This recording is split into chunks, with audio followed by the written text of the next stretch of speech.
What's up, everybody? Welcome to day 11. Day 11 of our world tour. Looking forward to this one here. Do some quick setup here.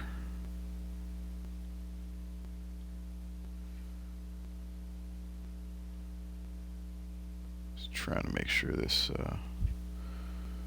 all got set up right.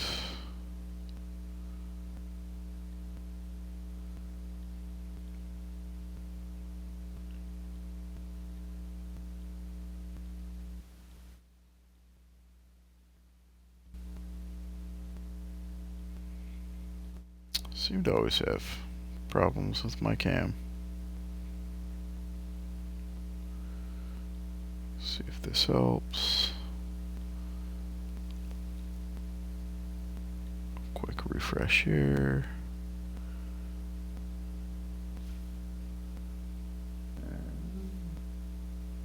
And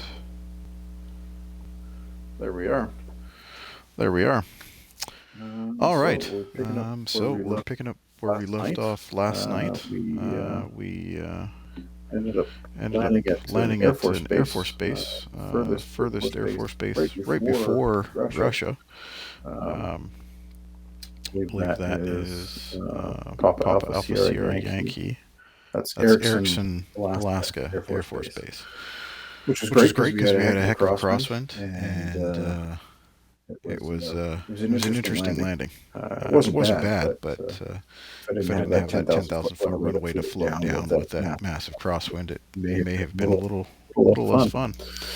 But today we are picking back up, leaving Eareckson, and we are headed to.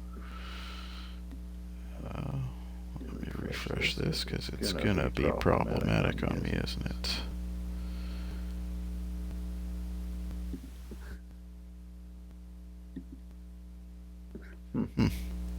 Of course it is.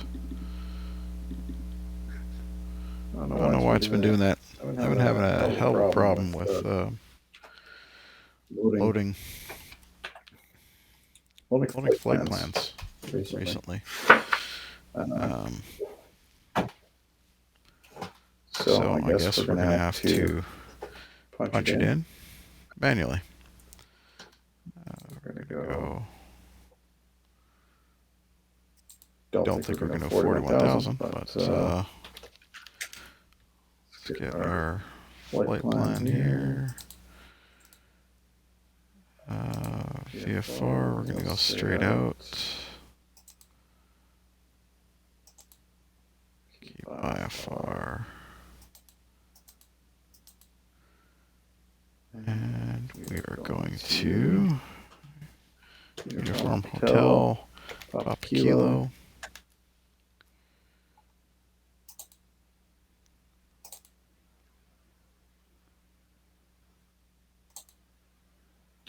Find a route. Hey, perfect. That works.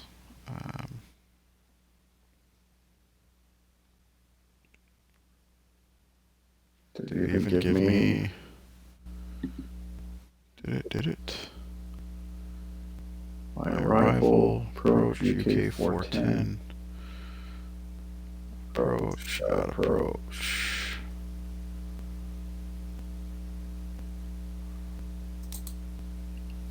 And what runway was that? Runway 19.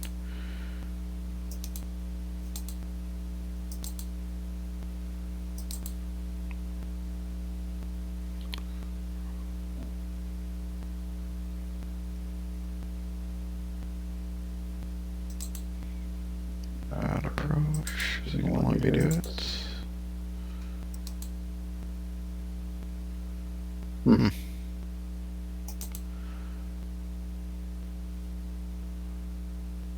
So it's coming up slightly different.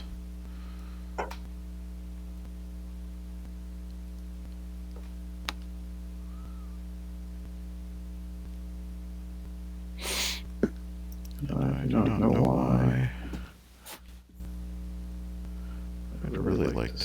this flight plan, but could not save flight plan.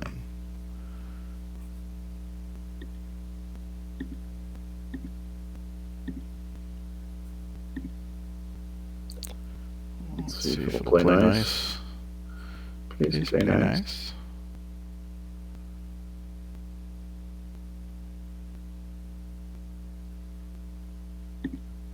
How about now?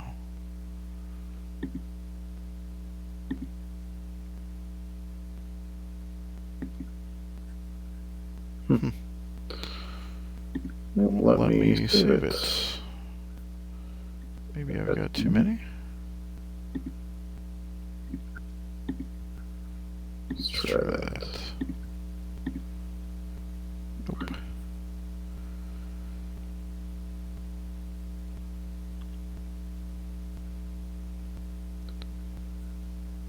Dang, that was a great flight too.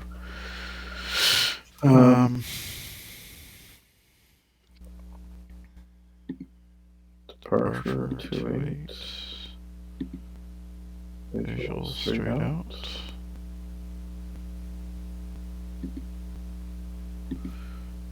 Maybe that's what's doing it. Just do it direct.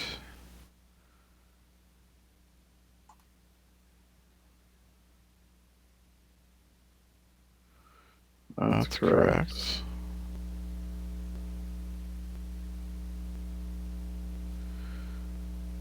Pick, but it won't allow me to add a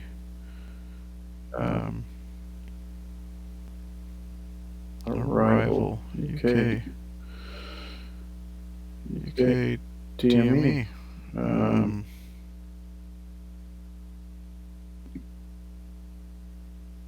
Weird. Okay. Add approach. No.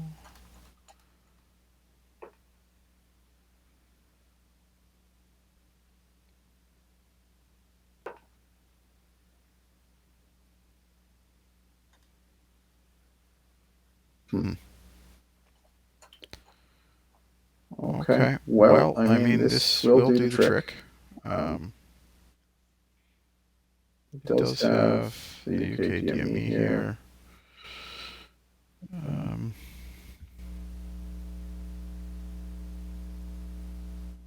Yeah, okay.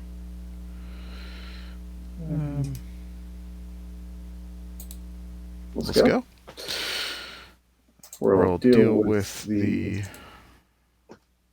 weights and balance everything when we're in the aircraft. Since the tablet, or the FB, does not work fantastically well on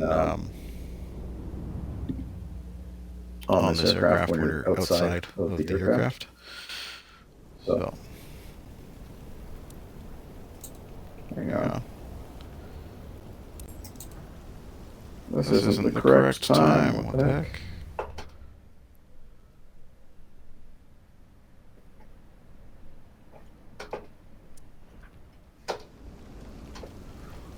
Let's see here.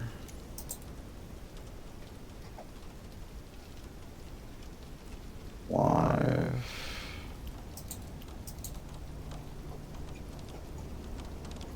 Interesting.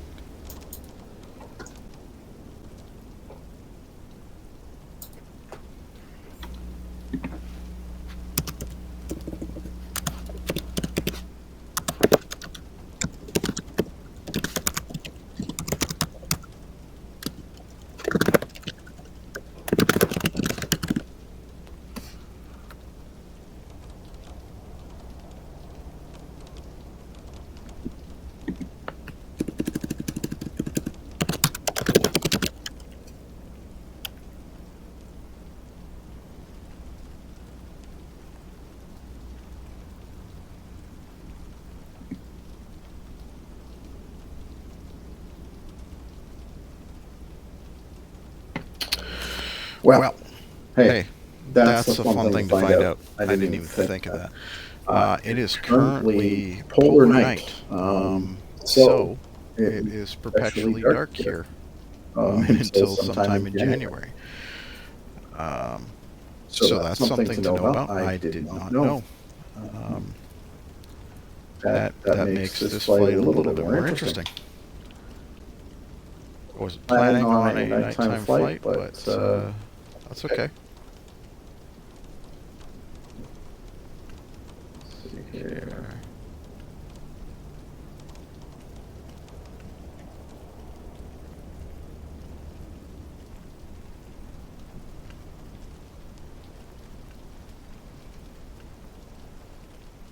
Looking all right. Nothing standing out. Unfortunately, my pitot covers, chocks, all that good stuff is not loading in like it should. I believe that's because it's not quite native to FS2024 yet. I actually heard from the developers of the aircraft, or sorry, just flight, that they submitted it to FS2024. But they have yet to have confirmation of when it's going to be released. It was sent in a couple weeks back now, apparently. So let's look at our payload here.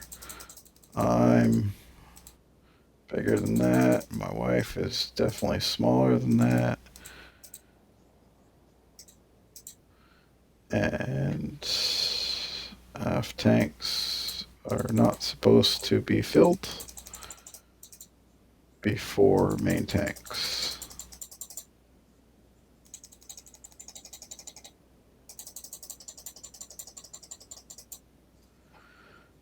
Got 2,600 pounds. We're doing 500 nautical miles. I'm going to go basically full fuel.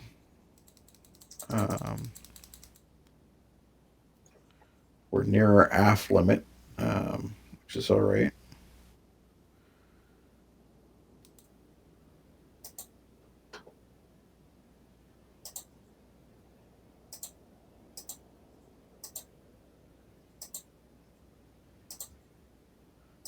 All right, let's get our cabin door closed up. That gets everything nice and quiet. And we're going to start running through our checklist.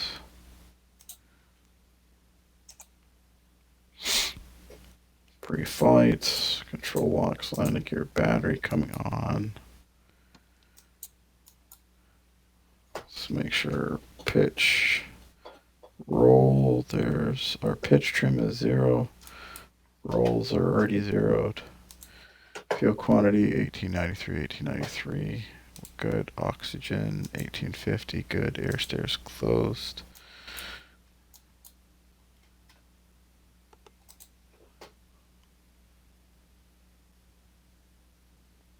Battery can come back off.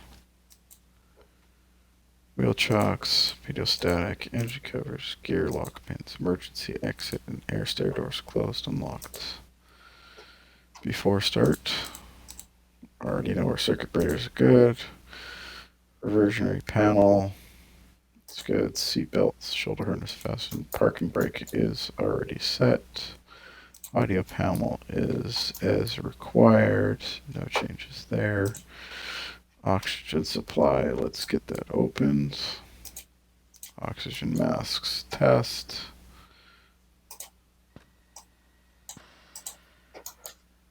Left is good.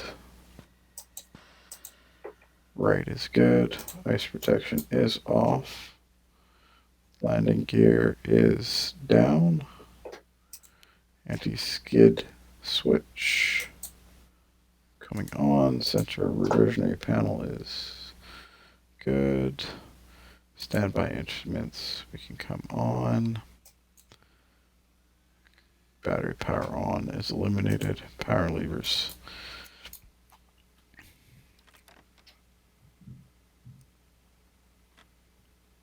are in idle.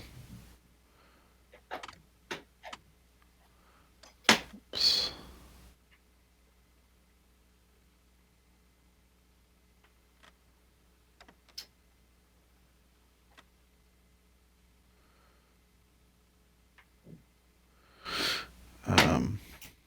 because of my bindings. Let's get those forward and then back them out. Okay. Probably useful for additions cut off, bleeders off, temps off, battery can come back on. Checking our triple feed, 25.3, need 22. Central bus needs 23, we have 26. Needs the ECAS can now come on, we have the proper battery for that. Firewall, shutoffs.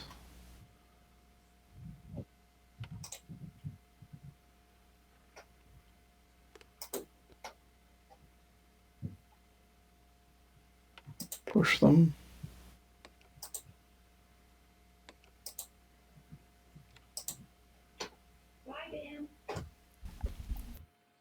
Bye, babe. Have fun. Can I open the door? Yeah. Close the door, so. Yeah. Love you, babe. Love you. Have fun. Thank you. Make good choices. Did you take the umbrella from the front door? Sorry for the momentary interruption there. Okay, what do we got here? Firewall valve is closed.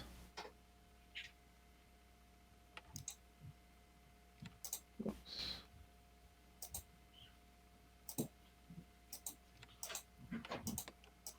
These ones.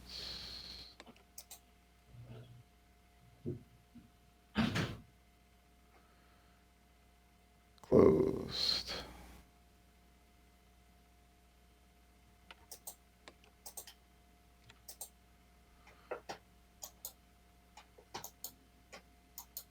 I do believe.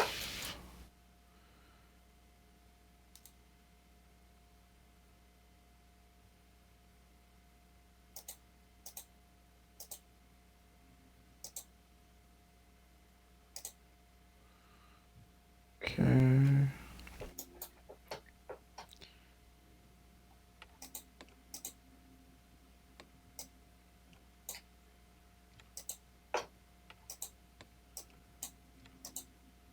We're going to get the aux pumps on. Out of the way a little bit more. And then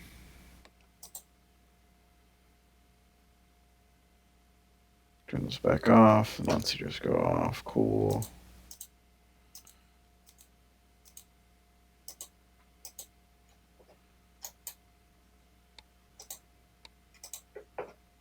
All goes. Transfer. And those work too.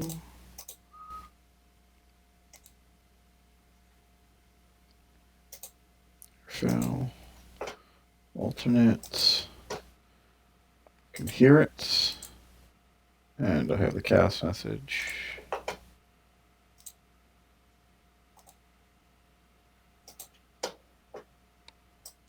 Check 1893 side.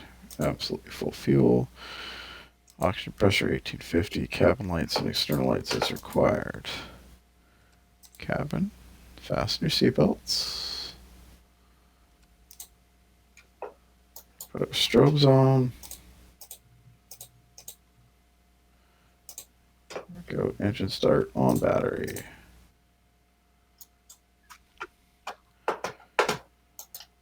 All right. Let's get our engines full forward. We're going to go right starter to on. Dims a little. Battery's being drawn. 12% in 1 on the right engine. We're going to go to the start position. 10, 11. There it is. Start. You see ITT shoots up. 845, 46, what I saw there. Looking good.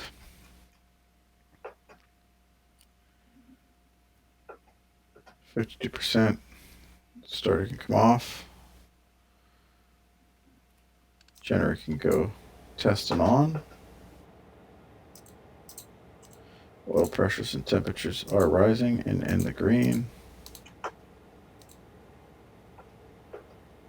Battery, we've got 20 at 6 and a 30% load. That's fine. Let's go to full run. Now we can use the right engine to start the left. So let's get the left started going. Coming up. And one coming up.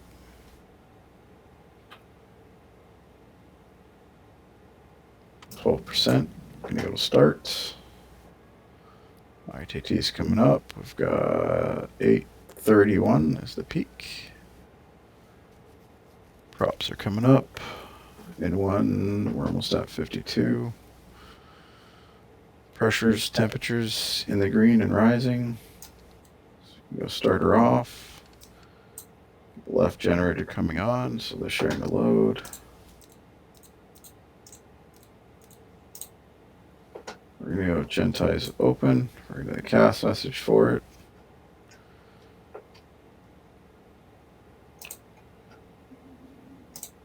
Triple feed. What do we got? We got a 27.8. We need 26.5, 28. We're good. Genti back to normal. Left and right generator is extinguished. Generator load. For taxi. Let's get our avionics on. Let's get our blowers to both. Let's get our heat on because it's only 5 degrees in here.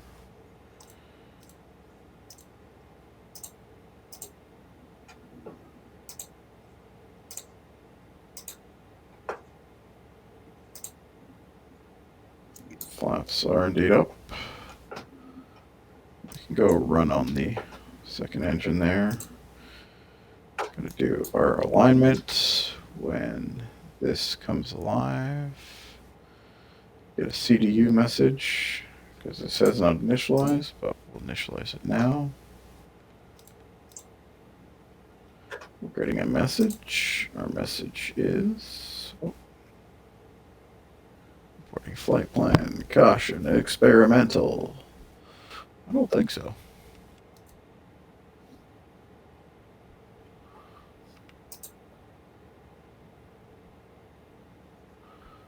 Okay, message, update from VLF, update, message should vanish, and it has, flight plan, nav source, let's go FMS, let's get our flight plan up here, display.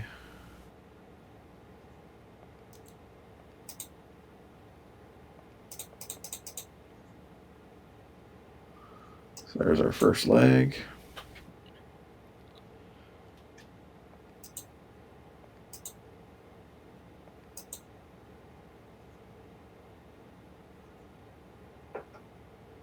Okay, flight plan.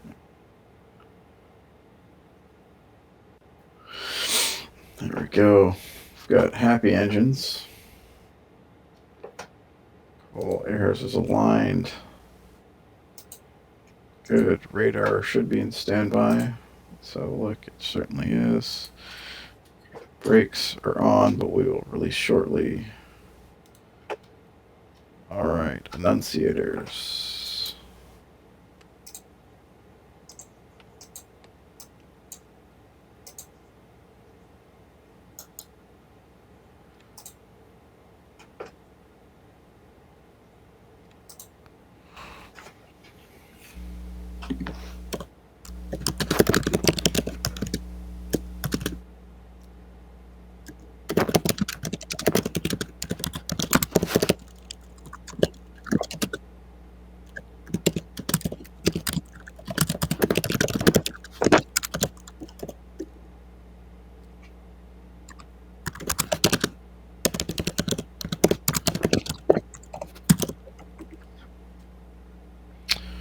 Let's see here.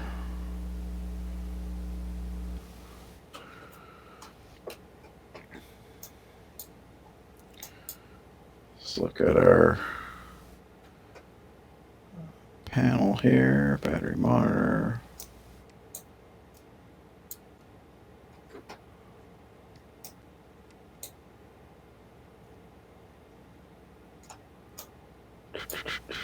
Fire detect.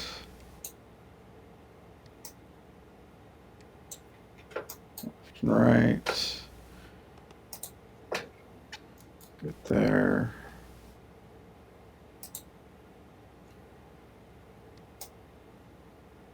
Feel low. Stall warning.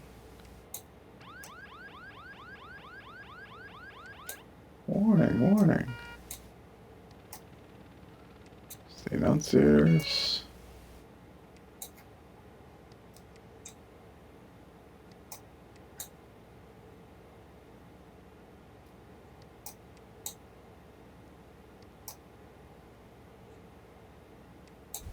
Pressure's good.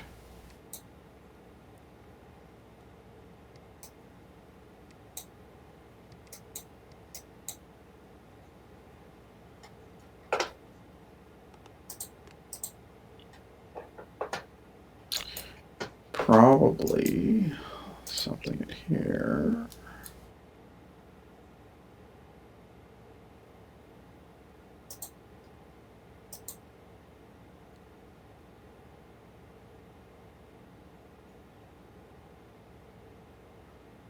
That's the one right there. Since I blew the extinguishers off, so that's fun. Show co-pilot, let's get that locked in place. Oh, looks like we got to do it for both engines there. Right engine, refill extinguisher, and those lights are out. Fantastic. All right. We've tested. Pressurization. We're only going to 10,000 feet in this flight plan. So let's do that. Rate knobs 10 o'clock. Control avionics check and set autopilot. We can engage. You can do it down on the lower panel, but there is an invisible click spot right here. See, that comes on, shuts off. Let's see here. Disconnect. And it works. We're going to set our trim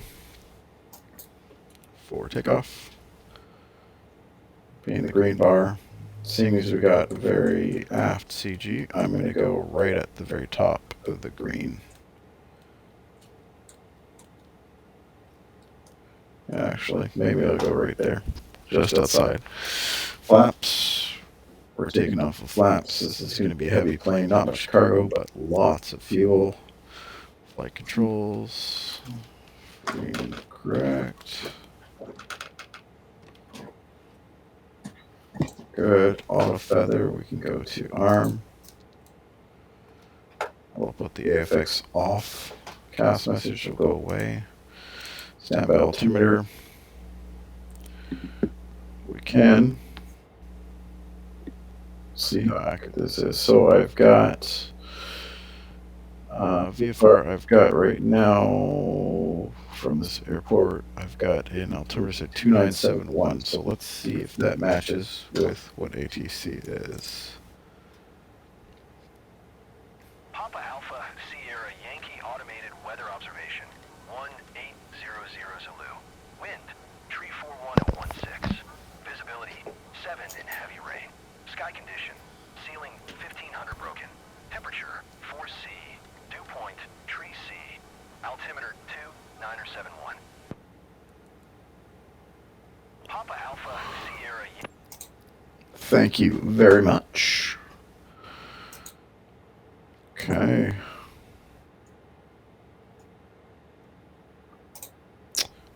Before takeoff, do these as we taxi. So let's announce our taxi here. Papa Alpha Sierra Yankee traffic. Beechcraft November 786 Bravo Papa is taxiing to runway 28. Papa Alpha Sierra Yankee. Let's get our taxi lights on here. We are taxiing. I do believe we're going to the left here. Just have a look at our map to make sure.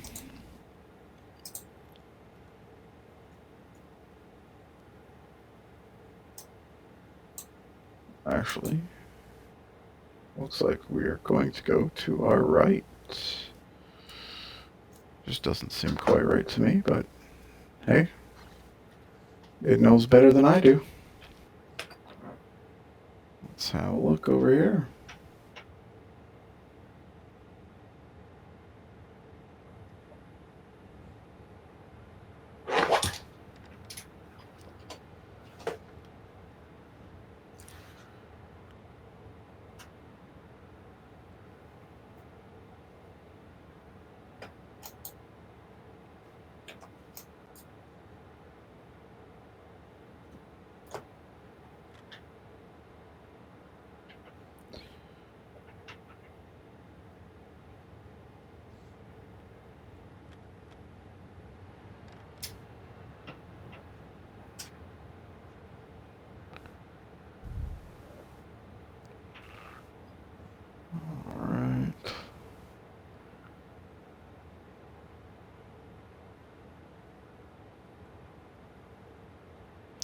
The idle thrust is more than enough to get us going.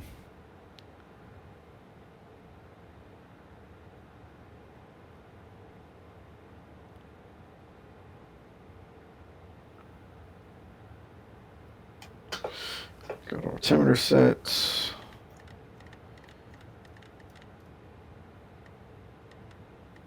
Aim for a climb of 150.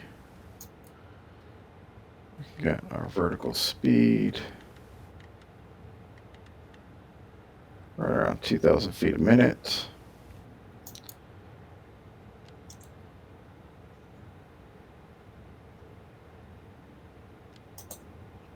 Let's keep it on the runway, huh? We're going to get our transponder ready to come out of standby.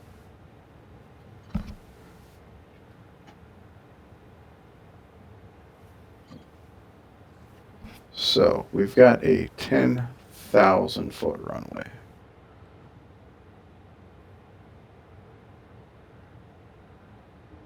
Obviously, being an Air Force base, they want you to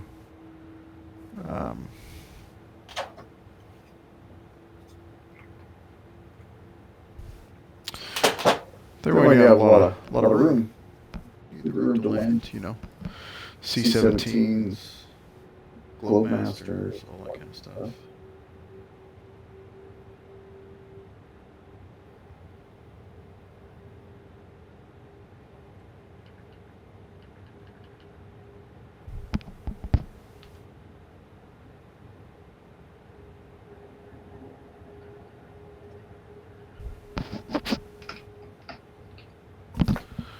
Just making sure all these settings are working as they should.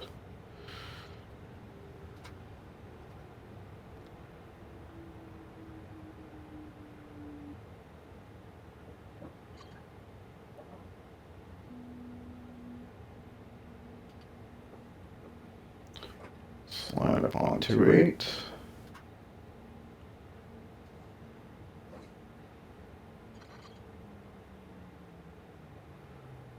All right. We're here.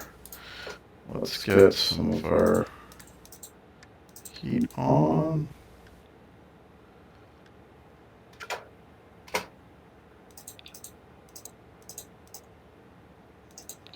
Transponder can come to on. External lights is required. I'm going to put my landing lights on. Windshield heat is in low. Engine auto ignition to on, because why not? Generator loads. Good. Pitch and roll in the green.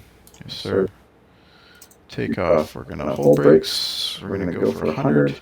We're going to AFX eliminated. 100% on our throttles. Actually going to aim for right around there. Actually, I'm going to come back a little.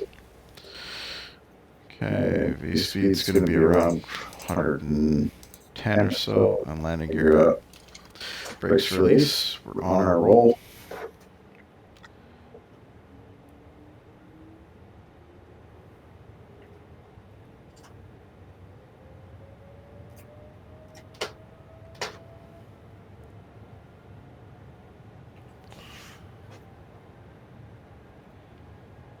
Airspeed's alive. 80. Engines both look happy. Pull back ever so slightly, keep them out of the red. Got 110. Slowly pull back. And rotate. There's that crosswind. And we're climbing. Landing gear up. Get our lights off. Gears up, positive rate. Let's get our flaps up as well.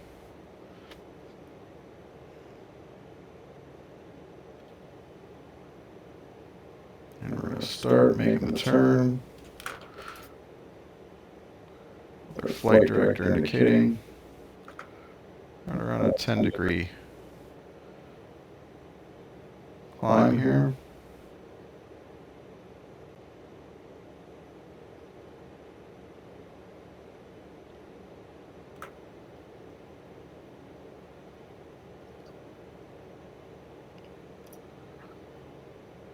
Our course alignment's coming in.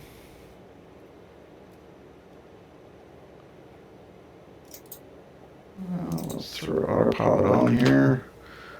Let it make me look like a pro. Landing gears up, flaps retracted. We're in our climb. We're going to go for yaw dampener coming on. Straight down here. This guy right there. Yaw damp is on. Climb power. We're going to pull back to 90%.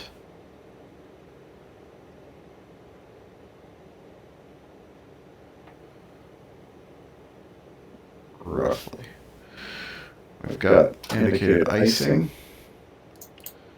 Let's check 25%. We're going to bring our inertial separators in. That's these guys right here. They're going to close up.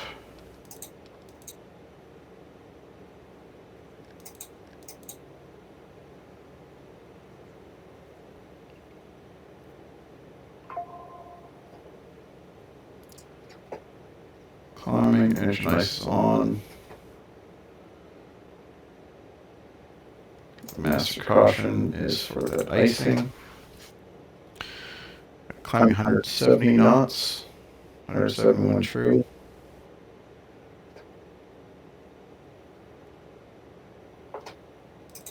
Propeller sync can come on. Edge displays, we're going to monitor cabin pressurization. We're going to monitor. We're not too concerned about the pressurization. We're only going to 10,000 feet. But we're going to come in through some clouds here.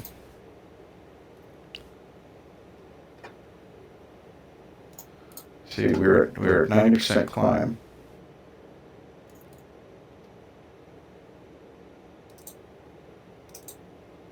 Both right and left engines.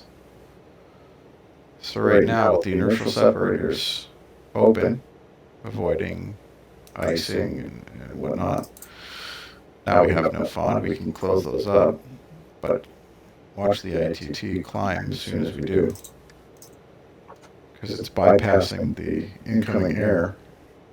Oh, there we go again. Should have left them where they were. If you're going through the clouds, always good to have the inertial separators on. Prevents ingesting the ice or water. One of many reasons not to fly through a ton of clouds in airplanes that aren't designed for such a thing. So, should be clear of the clouds now. Should be safe to turn the inertial separators off.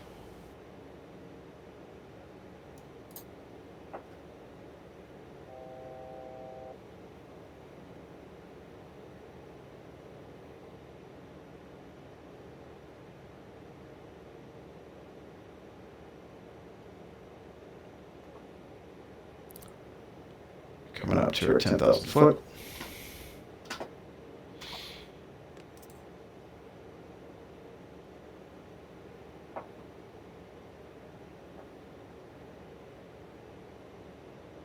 Maddox 23.2, 23.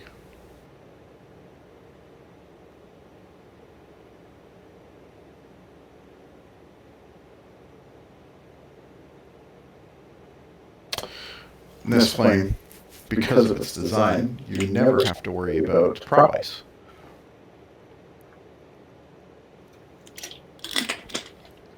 Well, I shouldn't say never. You could have to worry about it if you had a engine that was set to feather. Then you could have an accumulation because you don't have, or if you had to shut down an engine for any reason. Come back to the power. We're going to go for 80.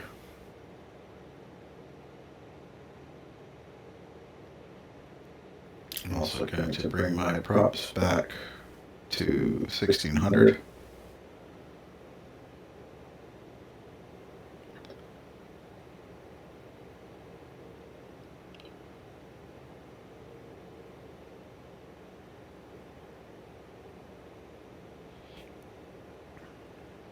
Shoot for all green in your flight instruments.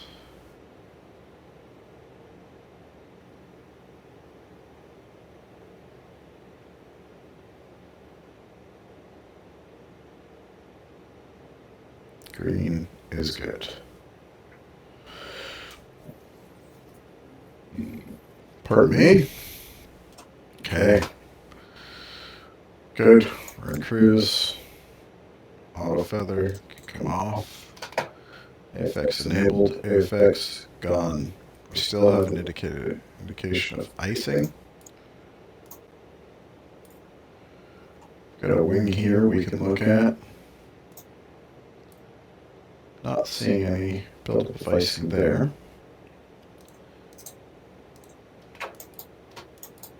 Should probably get some better lighting up here. So, navs, anti-collision lights. Good there. We are in cruise. The people in the back that aren't there don't have to wear the seatbelts right now. We've got a 24-degree cabin. Wonderful. Our engines do appear to be happy. Our cabin is looking good. I do want to quiet it up a little. And I'm also going to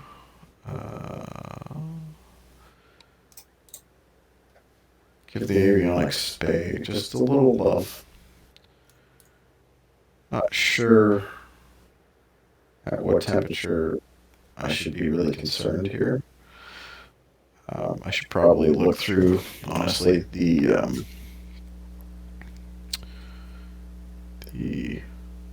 manual, which I think I do have here.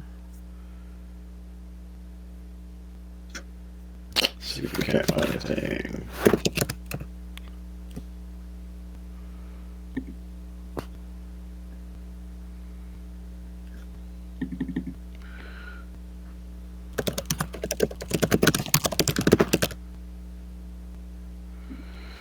Okay, I should panel temperature, Fahrenheit and Celsius.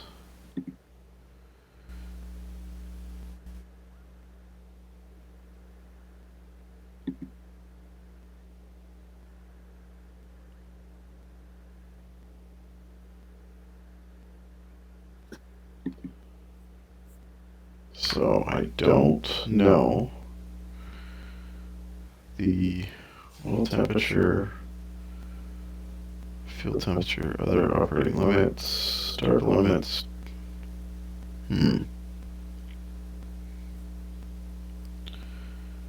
So that's one I'm going to need to probably do a lot more reading on. So it seems to me when I did a couple test flights in Africa with some exceptionally high ambient air temperatures, I was seeing the flight instruments. The flight instruments basically failed. But I also experienced some other issues.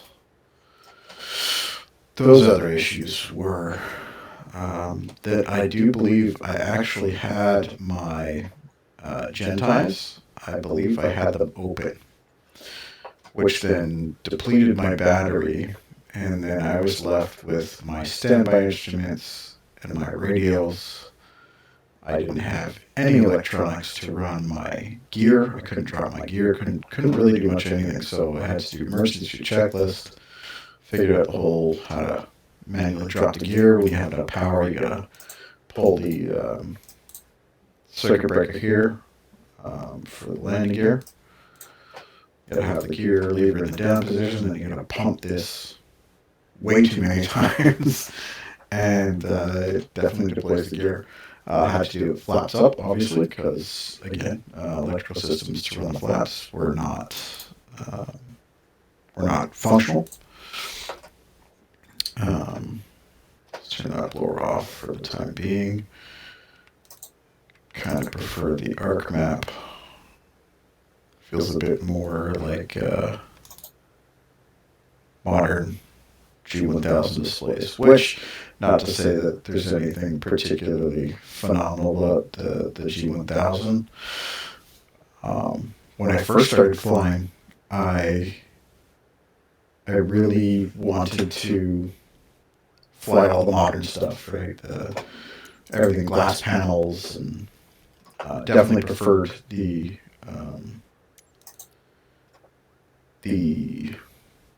Anchorage Center, modern, Beechcraft November super 17 modern stuff.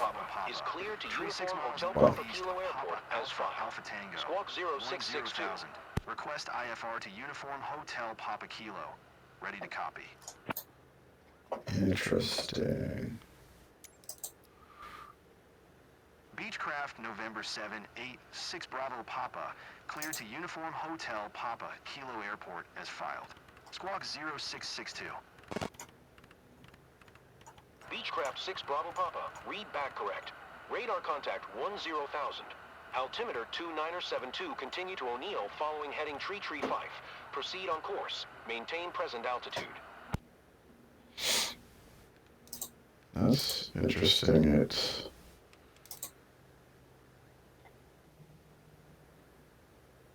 okay.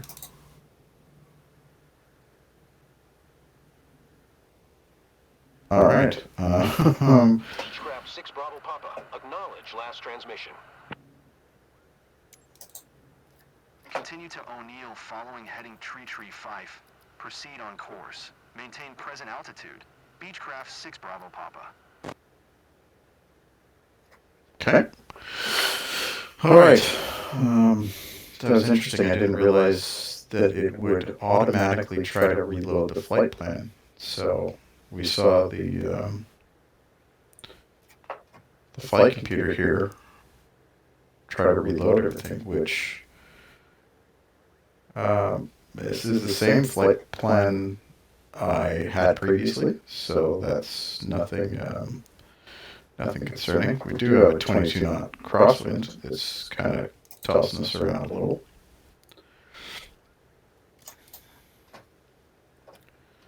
And yep. We're gonna go nav source here.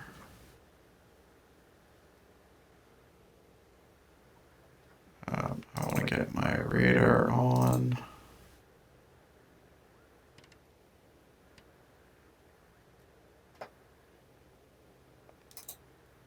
Get that in front of me. I don't need that one. Radar, weather, turbulence. Basically, it is just looking for precipitation. I'm actually really looking forward to the new Bonanza and the Bering. More so the Bonanza, especially the turboprop variant that's coming out. I'm told it's on Tuesday, but I don't know if that's Tuesday for everybody or what. But it should make for a fun plane. I think I might try that one out. It has a weather radar feature as well. And I was watching, who was it? Two-Tone Murph yesterday.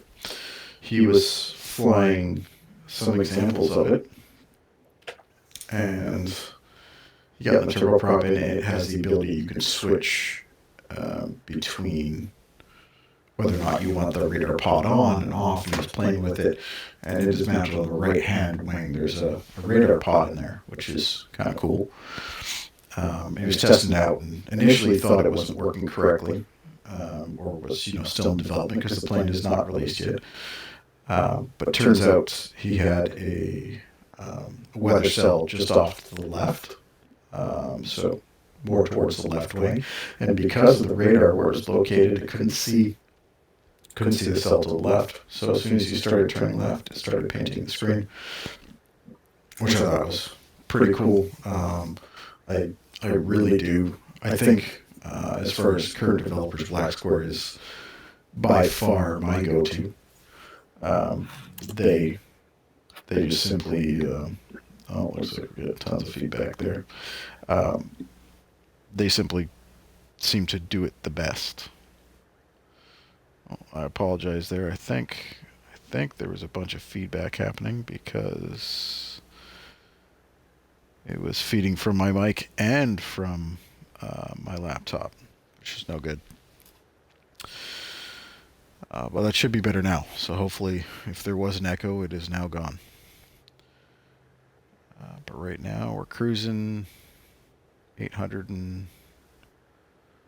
There's quite a big difference between the engines on the fuel burn there.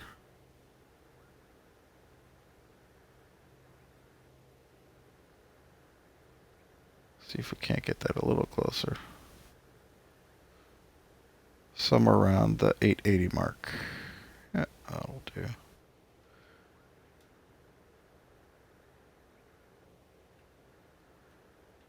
Oh, that's too much.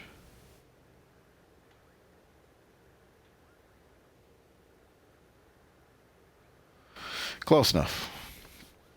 So 881 pounds per hour is what the engines are doing at roughly 76%.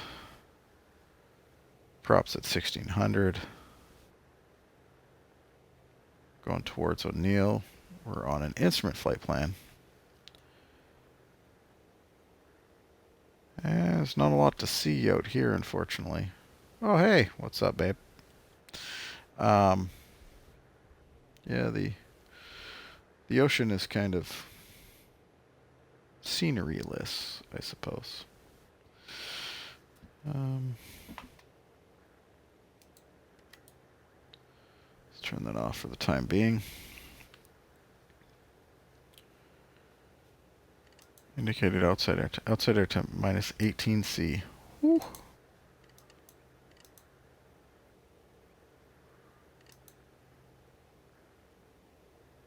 It's a chilly. What we got here?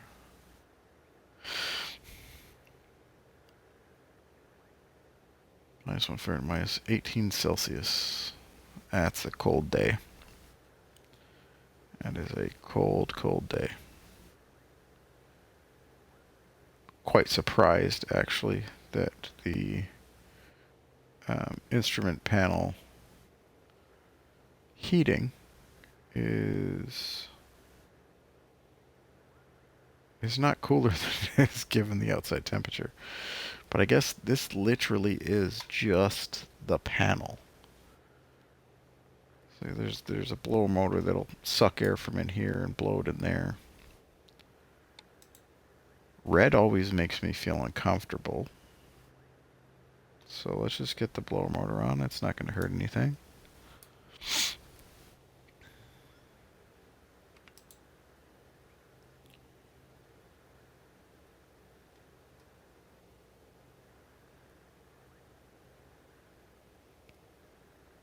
we're going to make a turn almost right into that crosswind. It's definitely blowing us, that's for sure. Well, let's pull those props back just a touch.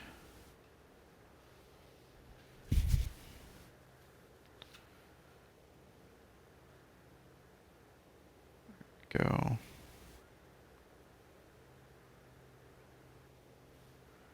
All right. Turn that off. I don't think with my clearance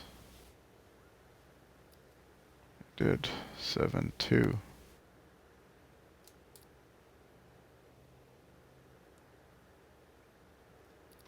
we go.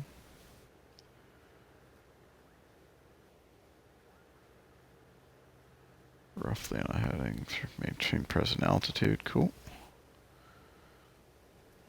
I'll just listen for him to yell at me soon. Given where we're flying, I don't expect a lot of interaction from ATC. Because, after all, we should be somewhere over a whole bunch of water.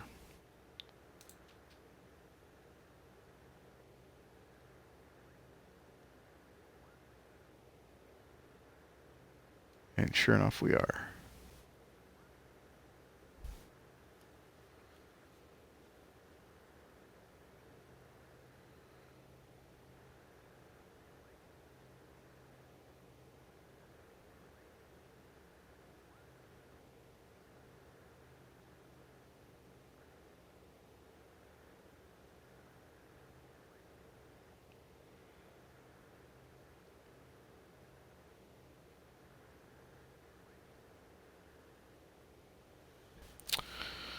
All right.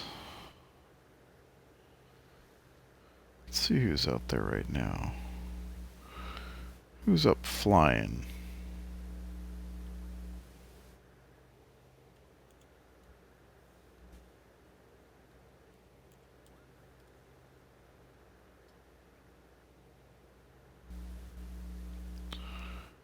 There's 504 of us folks out there. Apparently. Looking to watch flight simulator stuff.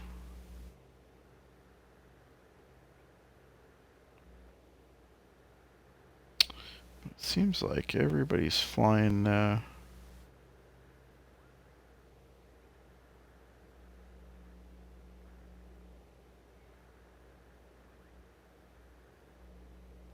flying airliners.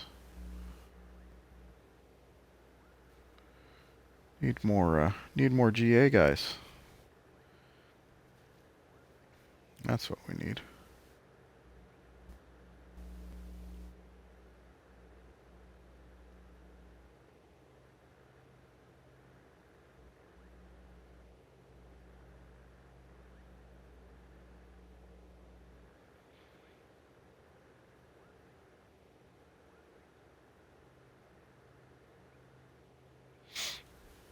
All right.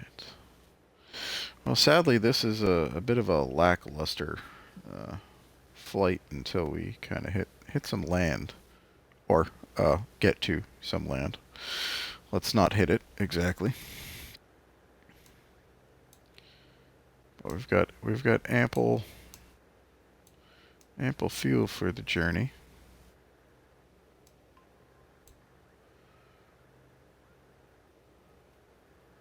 One thing I was going to check out was, I'm not 100% sure how the vertical nav setup works.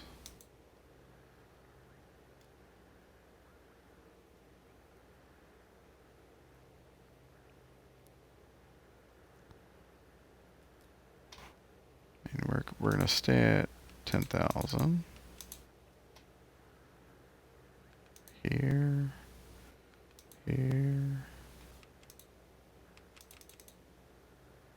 Oops, clear. So let's set this up, because why not? 10,000. Oh, we got some icing. intermittent.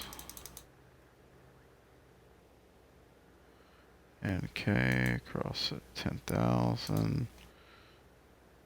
Obic cross at 10,000.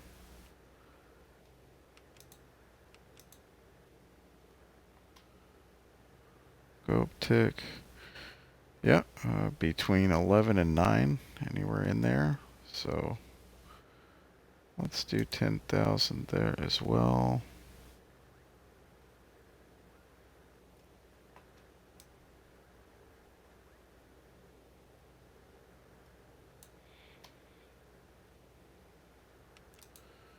Oops, clear.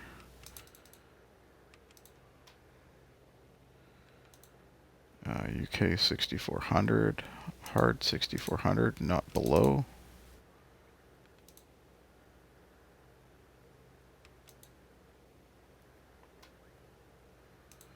And runway is at 155 feet.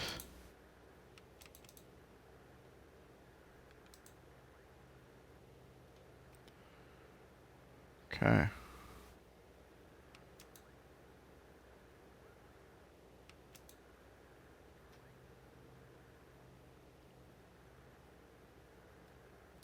So now the question is, flight plan. We're good, we're good.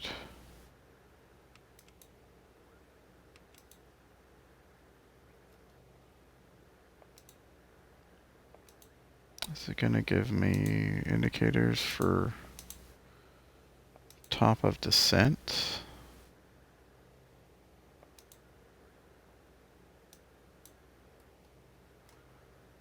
Really don't think so.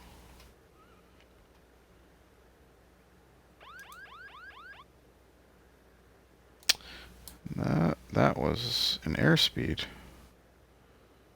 So we're getting pushed around a lot, that's for sure. Oh, our nav is off. Why is our nav off? That was interesting.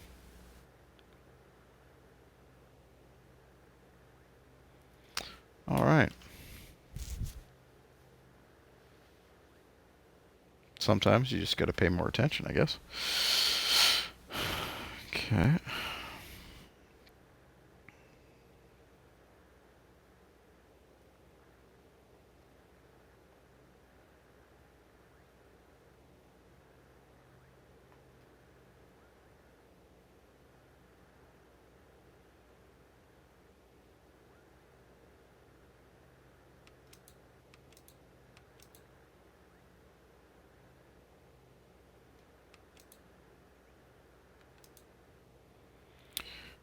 We're going to go direct because we blew past our turn. So now we're going to go direct. That was my mistake. 100%.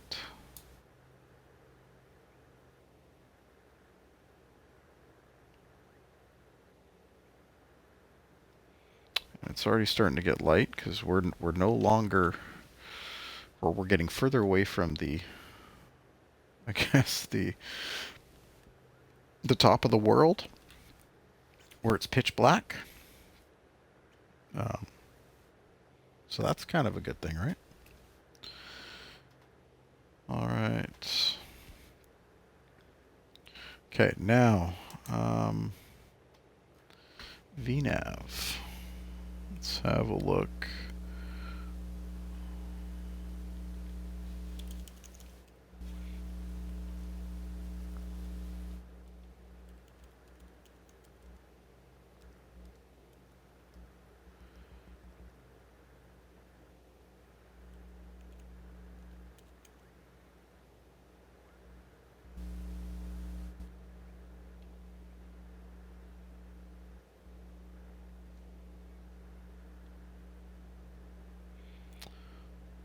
CDU. Maybe it's in there.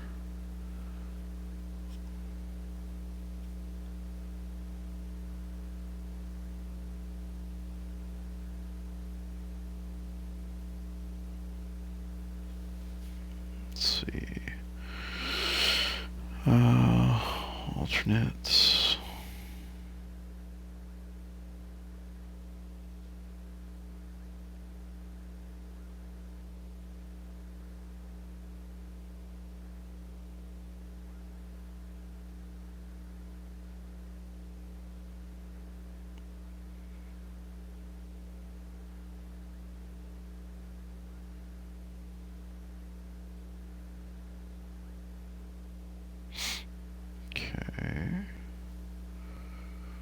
Porting points, defined users, approaches, VNav advisory.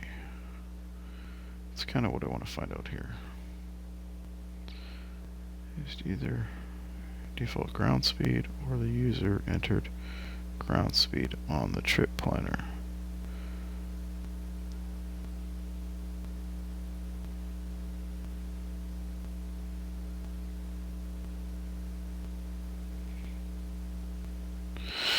Once a flight has been created, pressing VNav key will display all the upcoming waypoints in the flight plan in some manner as a progress screen in MFD, with the active waypoints in magenta. The user can enter desired target altitudes into the rightmost column of the screen by using the scratch pad and pressing the appropriate line select key. Once a desired altitude is entered, the required vertical speed to arrive at the desired altitude from the last waypoint with the desired altitude or the current active waypoint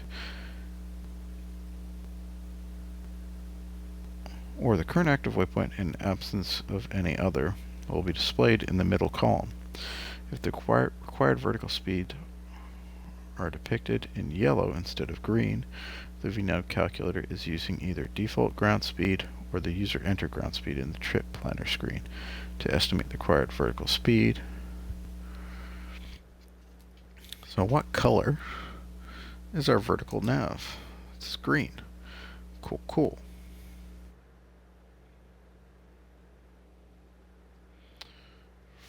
So from Gopti, when I hit Gopti, headed to UK, 796 feet a minute will bring me out of UK at 6,400, roughly.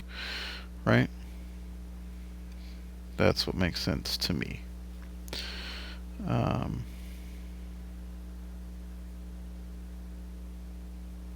Yeah. That makes sense to me. But I don't know if that means it's correct or not. Oh, Peppa. Oh, Peppa Pig. Yes, right. We're going to find out, though. We are going to find out. We should also get ATC trying to give us calls. Actually, let's go back and have a look at the flight plan.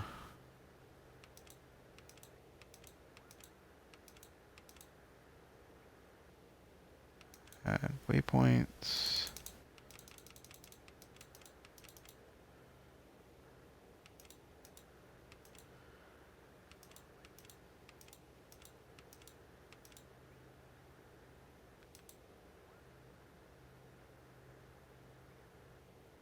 No, don't do none of that.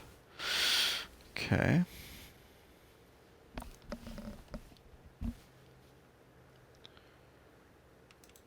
System control.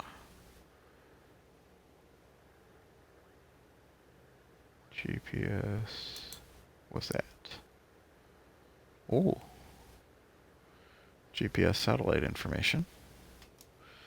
Because even though this plane does not have GPS originally, it was a modification to enter a 430 down here, and it does definitely work. Thankfully, I definitely prefer GPS flying to Omega, or that's just because I know it.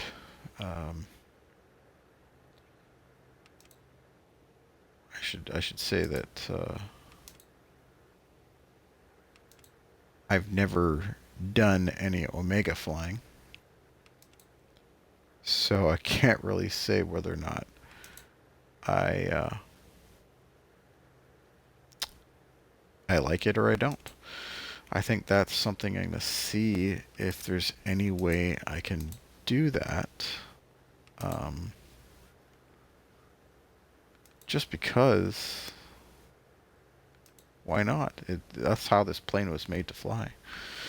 VORs, DMEs, hence this big giant thing right here.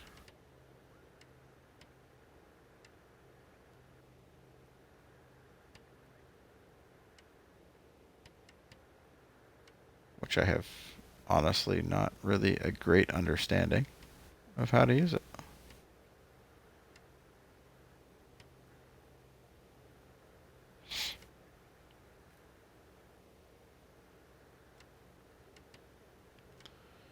VOR2, DME, VOR1. I believe UHPK. So let's have a look.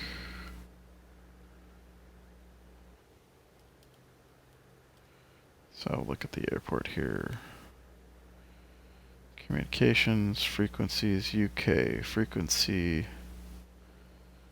is 410. Which is...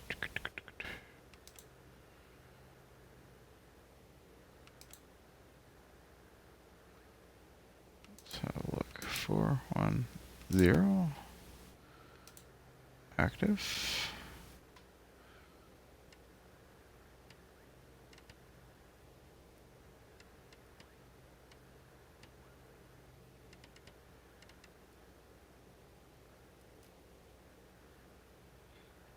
Four, 1, 0. Oops.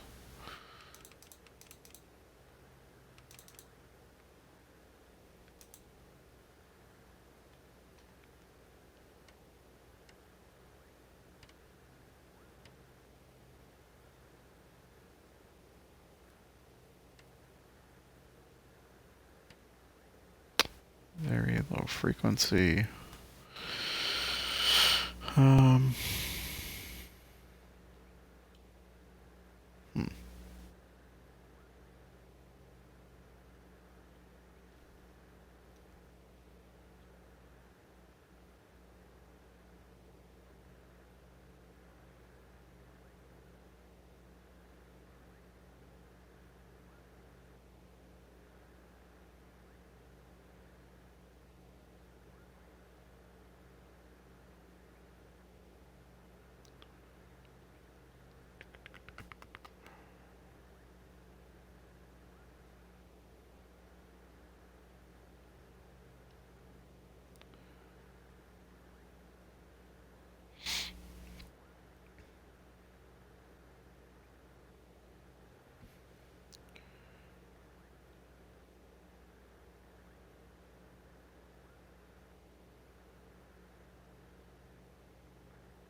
Oops. Wrong button. Let's have a look here.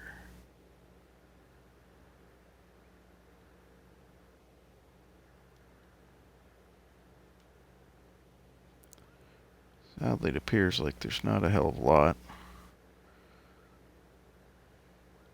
for navigating around here.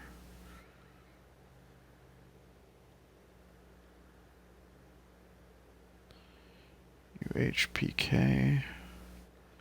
Let's have a look.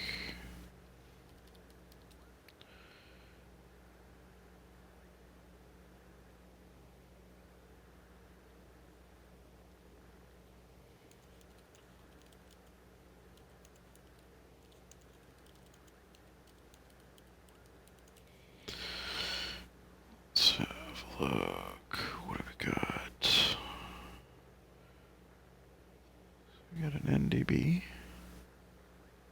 410.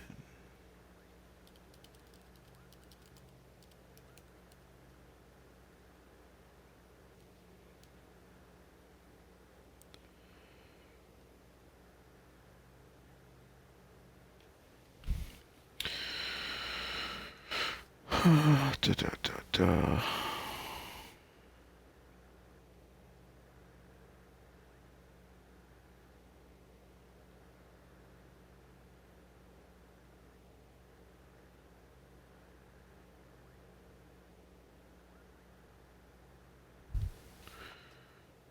Is active.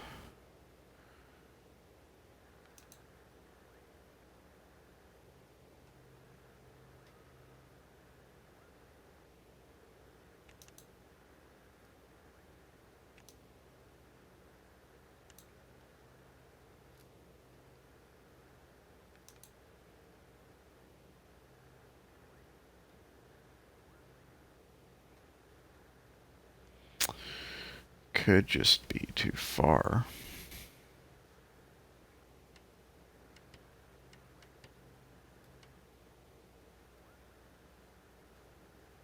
Which is a good chance.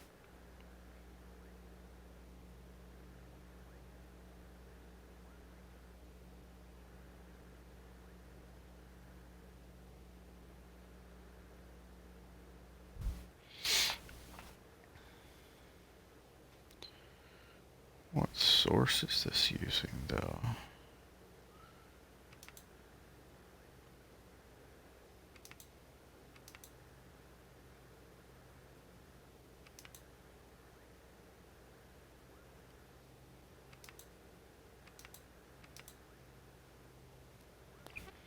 It's alright, it's alright.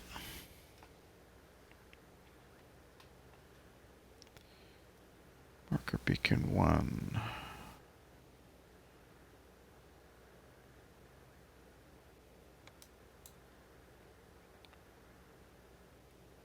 See if we can't pick up the Morse code. I believe this NDB, this 1.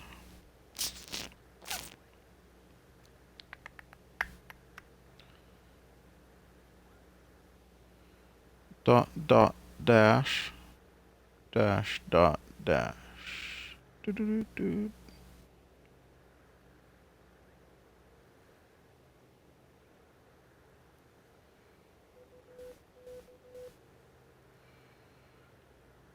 Okay.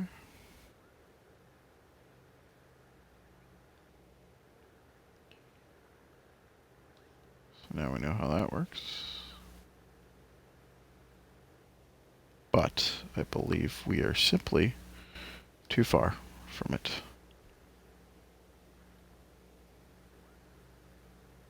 Oh, look at that. The best viewers. Streambo.com. I don't think I will. But thanks for coming.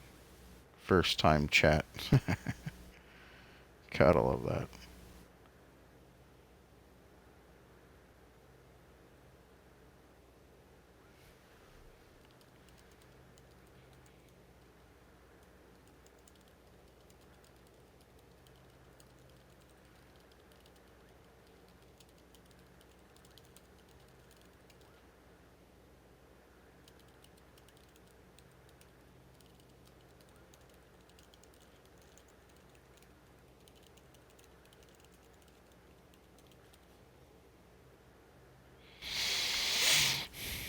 Okay, cool.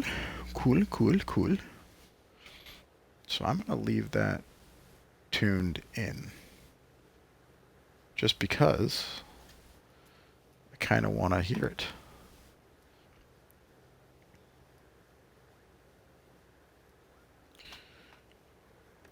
Center upper heading here.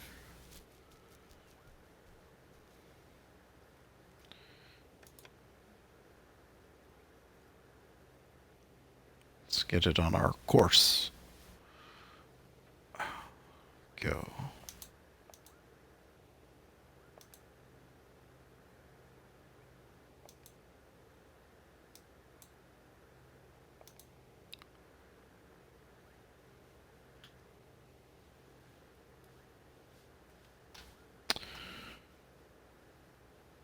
Keep our avionics cool. This is who wants to melt them. Not me, not me. Nav, alt. Good there. Pressurization, we're fine. Cap temperature's good. Icing is not of concern currently. Believe we've got 2 happy engines.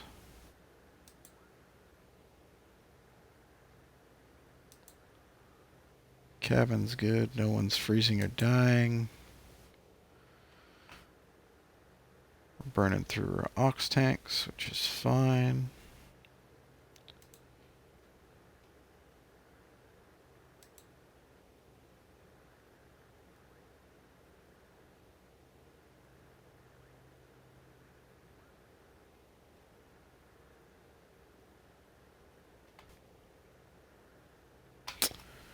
All right. Everything's looking good. It's nice to see that the sun is coming up. Or coming back. Given that we were in Alaska, it just kind of disappears.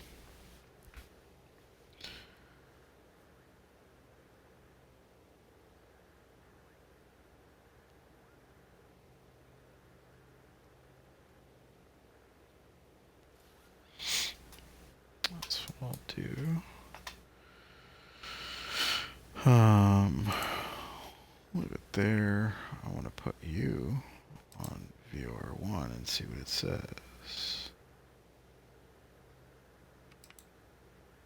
Just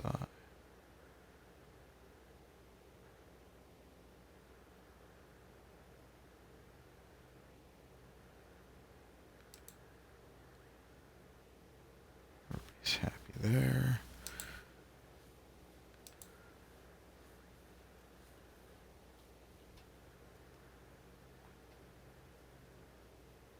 A little bumpy, almost a 26 knot direct headwind. Still getting 266 true and 240 across the ground.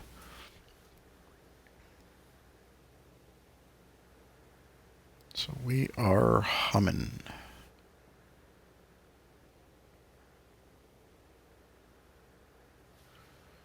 All right.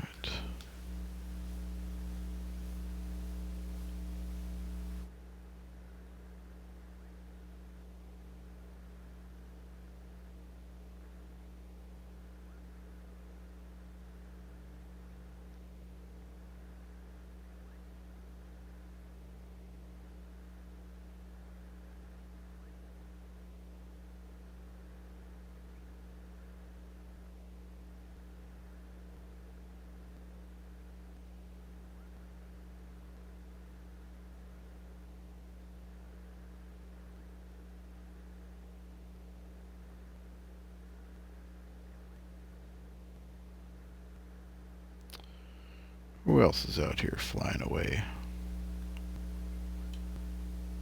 Oh, Murph is up. VATSIM Thursday.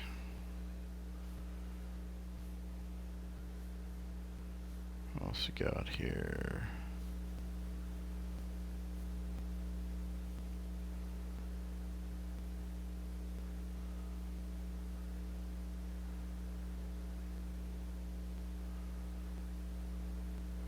RK Smoke is up flying.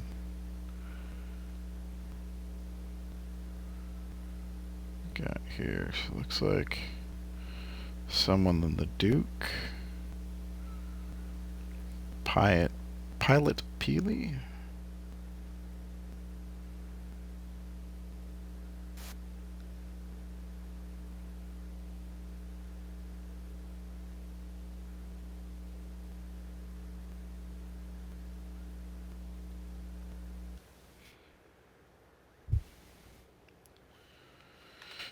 Checking out Pilot Peely's stream real quick. See what he's up to. It looks like he's flying the Duke, or the Piston Duke anyhow. Which, I got mad love for that plane. That's such a cool plane.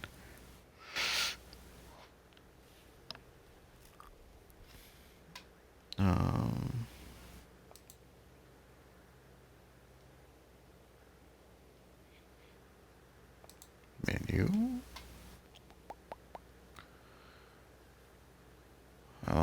Intersections, NDBs, airports.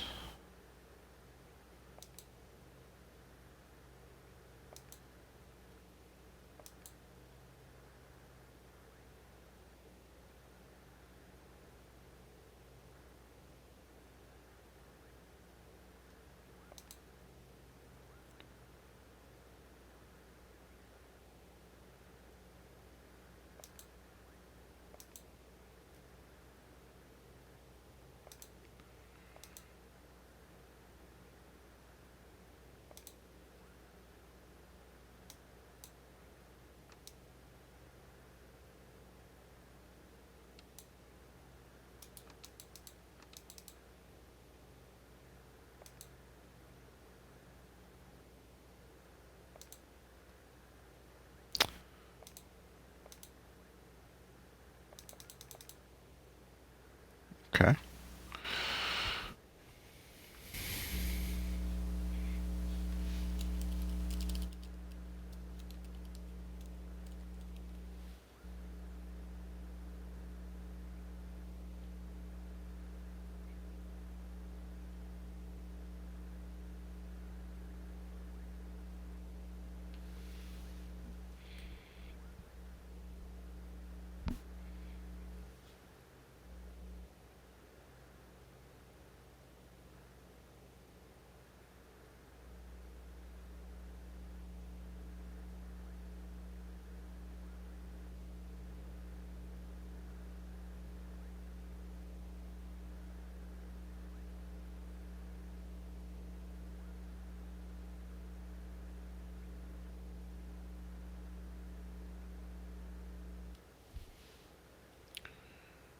Nice.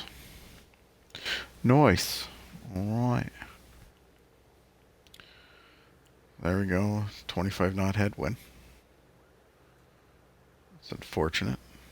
Could have had a little bit more speed there. 264 true. Beechcraft 6 Bravo Papa contact Petropavlovsk Center on 135.4. Good day. Going to 135.4. Beechcraft 6 Bravo Papa. Petropavlovsk Center, Beechcraft November 786 Bravo Papa 10,000. Beechcraft November 786 Bravo Papa, Petropavlovsk Center, QNH 1010. Radar contact. Continue to Dipna.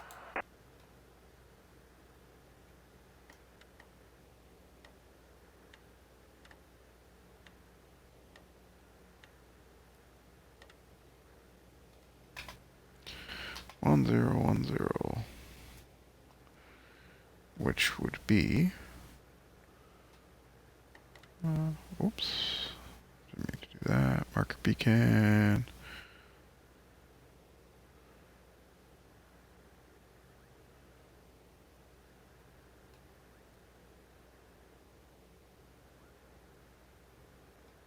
Okay. So, 1010 is 2983.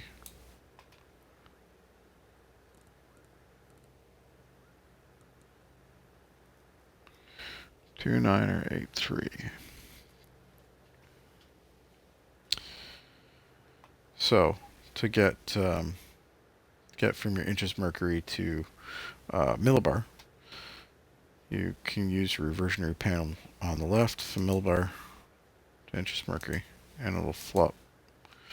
It'll flip between the two, which can be pretty helpful when you get ATC giving you a read back in millibar, because you know, not everywhere in the world uses inches mercury. It's like aviation is a true mix of both metric and standard measurements, you know. You've got feet, you've got inches mercury, you've got millibar. Some places are in meters for your elevation. But they're all standardized, so no matter where you go in the world, they can give you feet. But that's just the way it is. I read I'm reading a book, and that was something that was mentioned in the kind of the preface about the different units of measure that are given, because the standards for aviation exist. You've got, you know, people who are used to hearing feet or meters. So you had to go through the whole thing explaining whenever he's referring to altitudes or things like that, that it's going to be referred to in feet. Just to, I guess, prevent any confusion. Hey, look at that. Well, it's on FMS1. That's why I thought. I'm like, it's come to life. Kidding.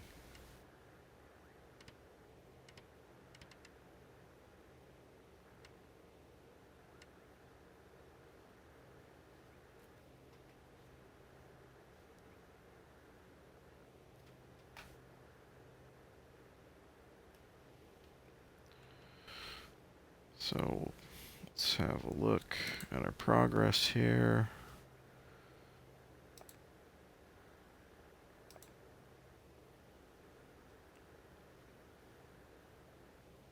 $18 to NK, 31 to Obico. Gopti.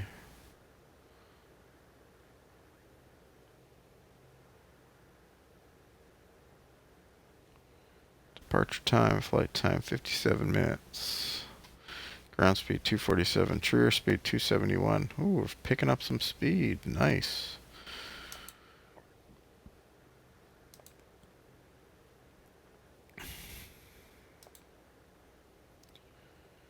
VOR1, we've got nothing. VOR2, TME11.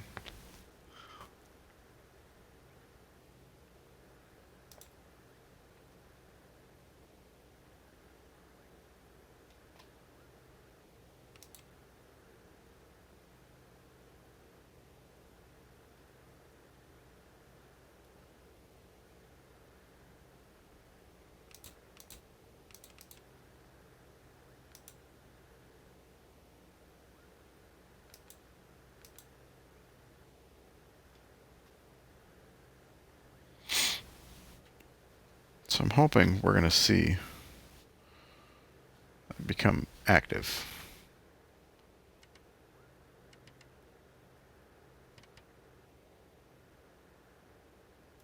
Hoping.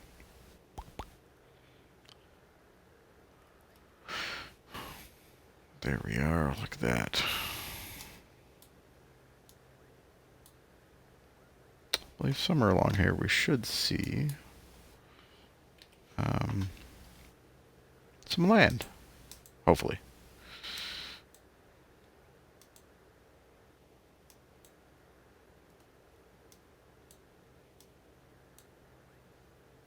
Just out here. I think that's what we're seeing right there. Be this right here and this.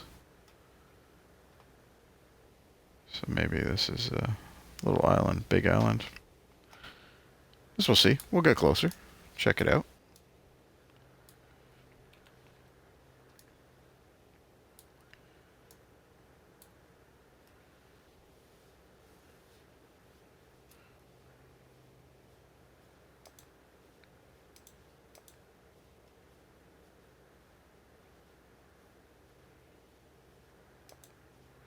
Position, summary, VLF.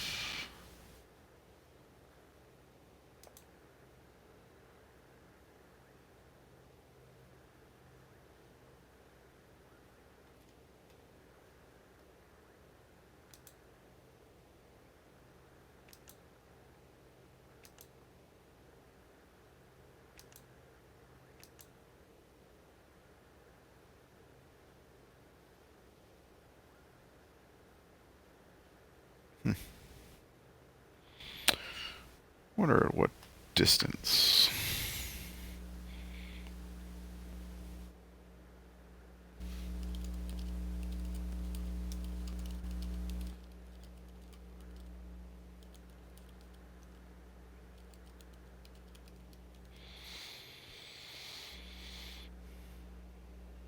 Up 200 nautical miles. 40 nautical miles below to high altitude. Yeah, so I don't think we'll have that become active until pretty close to the end of the flight.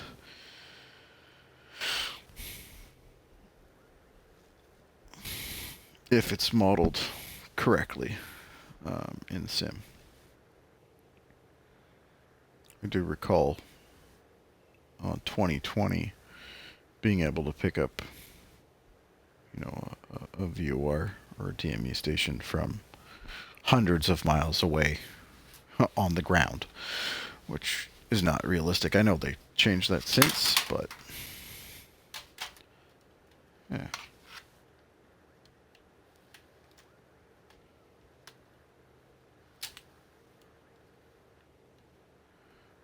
Let's see here. Heading out somewhere over there. Yeah. Working with so many different input devices. Got to make sure I don't mess any of them up. Controller and mouse and keyboard and yoke and rudders. It's all good fun.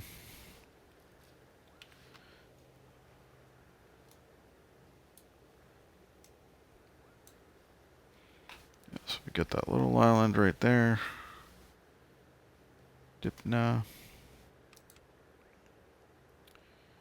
Still going to be... Oh, up 1 foot a minute. Apparently I'm low. So thanks.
It's neat. Apparently you can have a speaker to talk to the wheel well.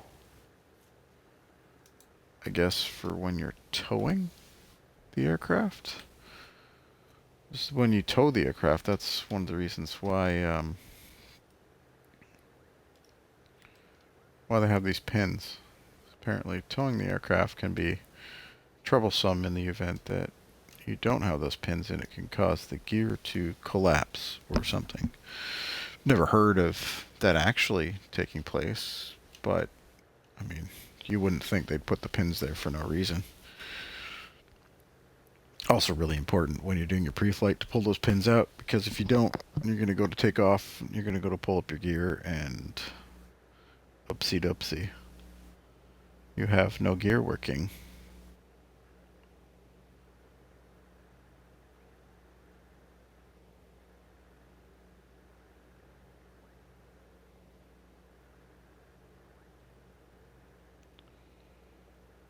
Let's see here.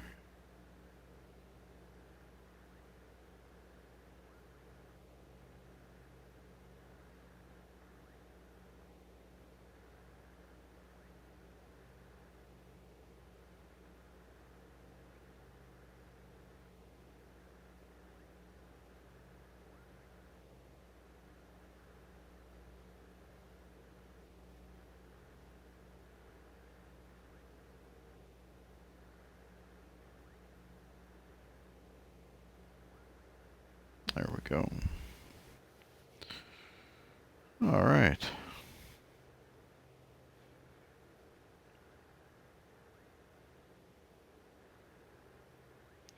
The further we get from Alaska there, the prettier the sky seems to become.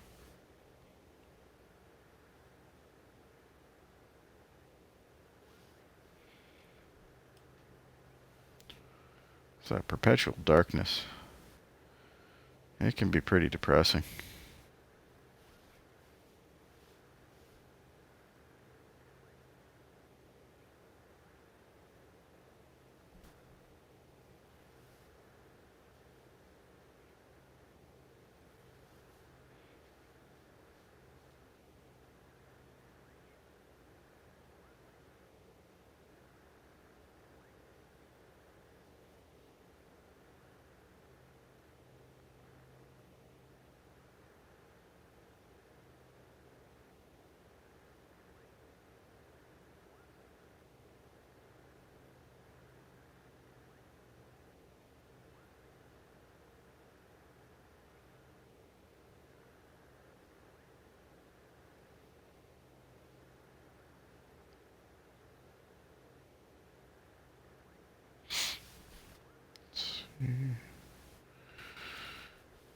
Right, 77% torque.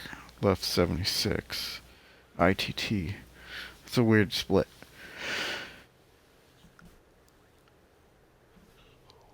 You'd think the right with a higher percentage would have a higher inner turbine temperature, but could also have something to do with the winds. You got the wind coming from,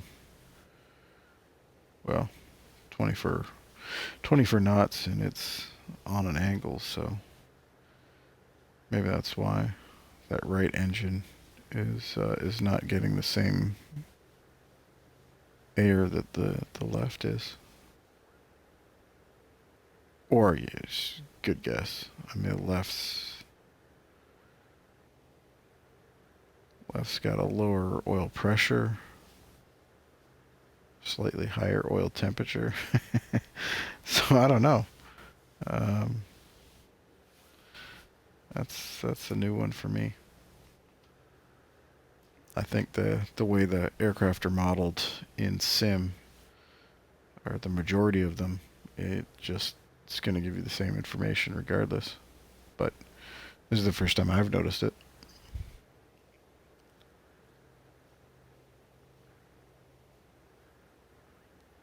I don't know what that little island is. Is that Alaskan or Russian?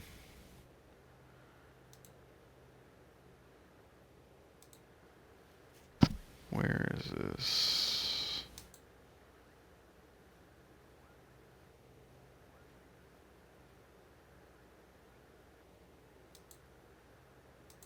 Have runways.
It was set. Where was it set?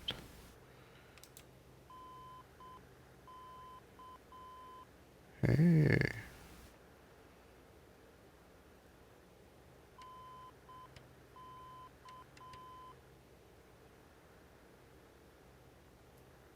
We can hear it.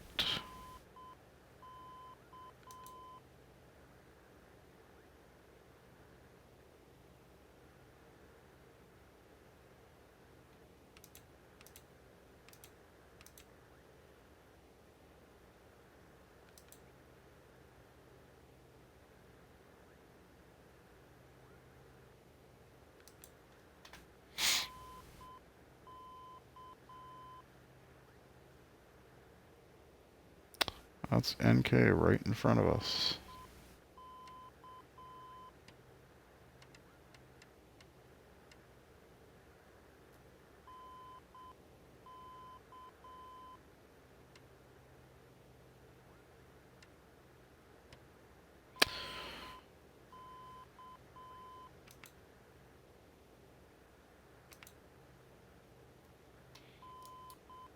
So let's do this.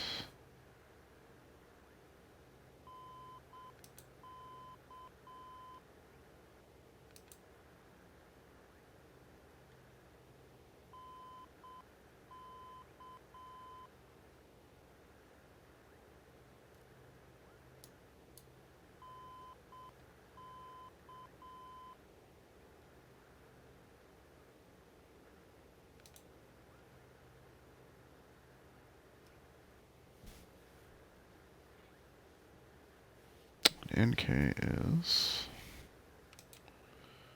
How far are we? 50.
That's not what I want.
Oh, oh, oh, oh.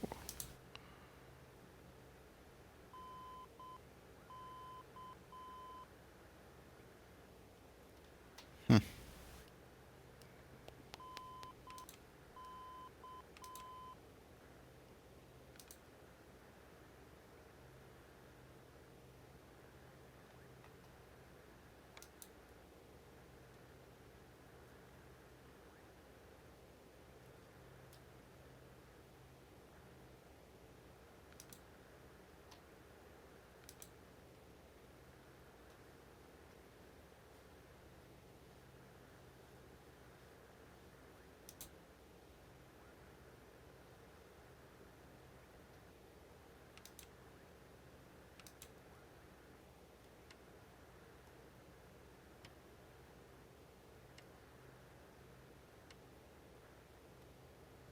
Hmm.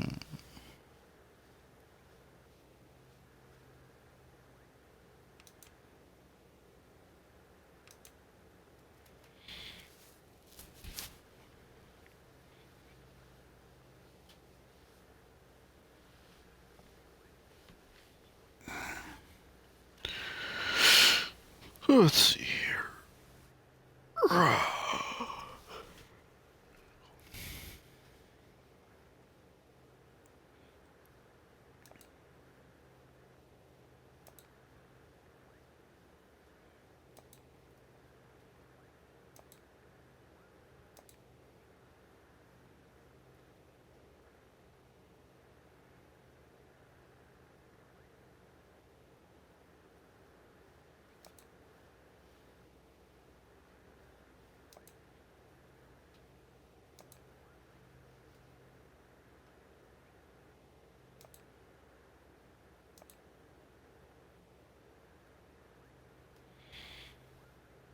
All right.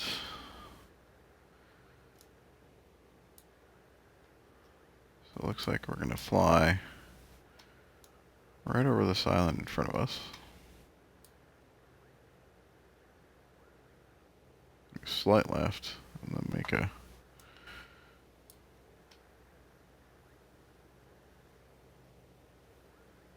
.20°, right? 20-ish? Yeah, sure. Then it's a pretty much straight shot to the runway. Says it wants me UK 6,400 feet. What is the elevation? 112 feet.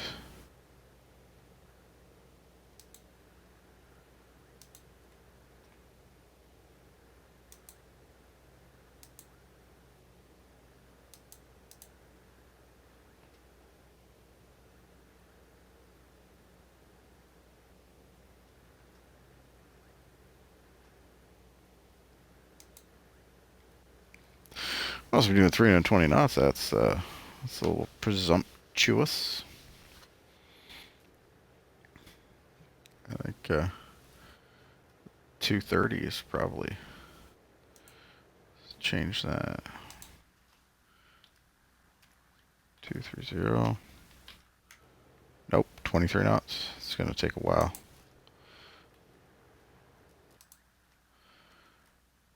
230 knots.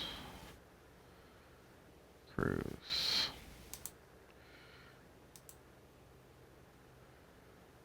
Go.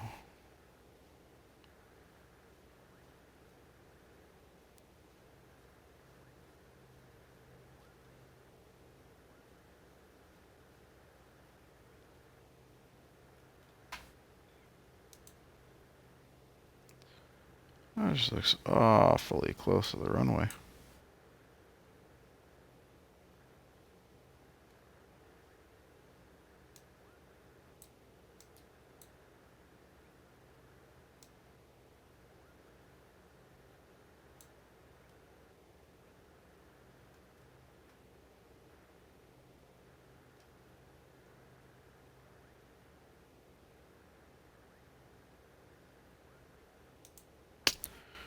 I think.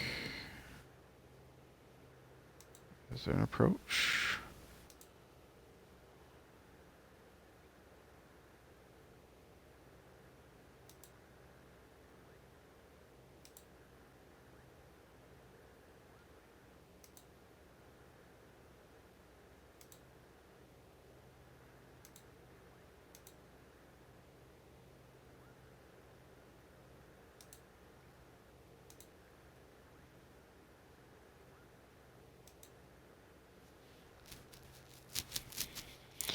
But is it gonna update in here?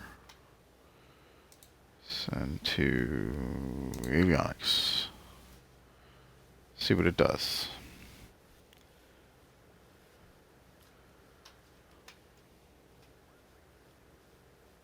Message, experimental, got it.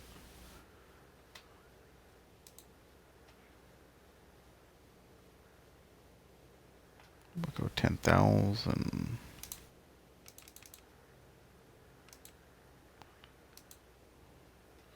Go D 10,000.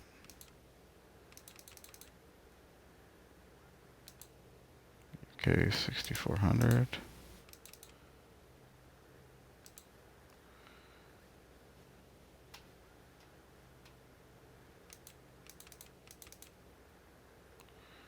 UHPK.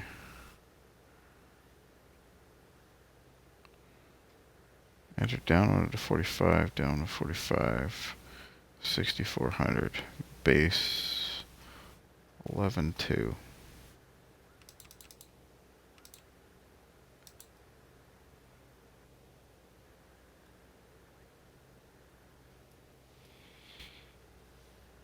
That's better. That's better for me. I prefer that. Back, have a look here.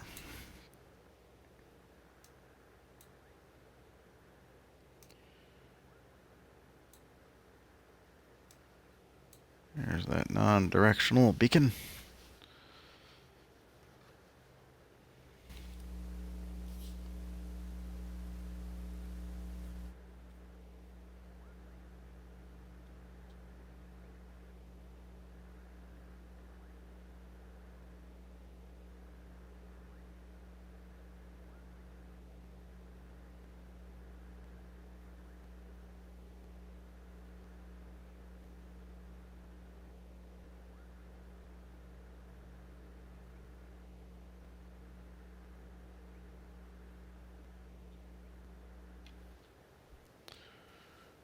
Right.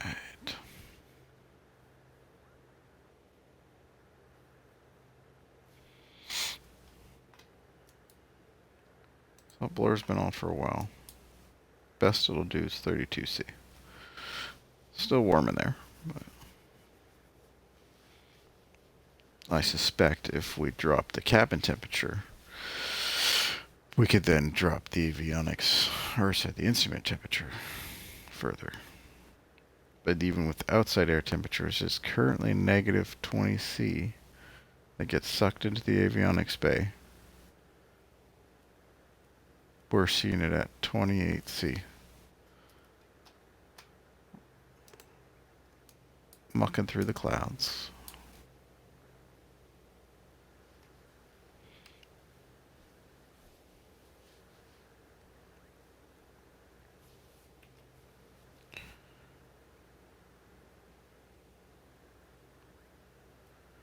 I'm just going to ignore that icing warning for a moment, and the master caution as well.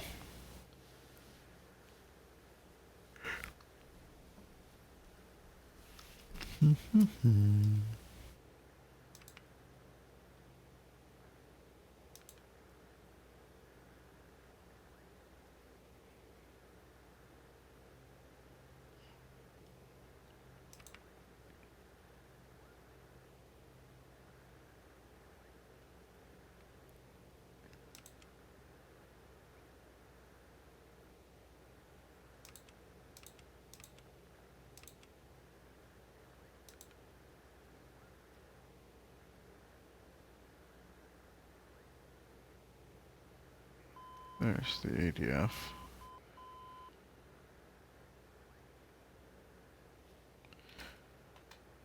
Right in front of us, it's going to flip in a second.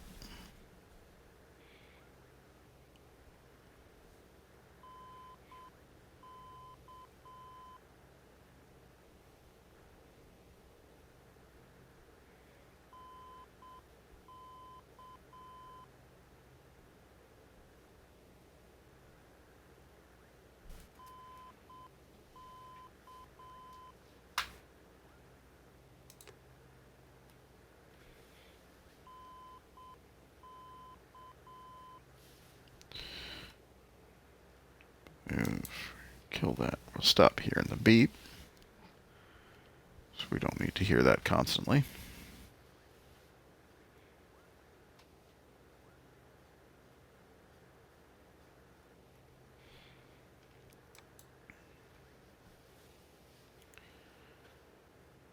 There it goes. It's about to spin. We're getting over top. Needle's starting to look, oh, where are we going? I don't know.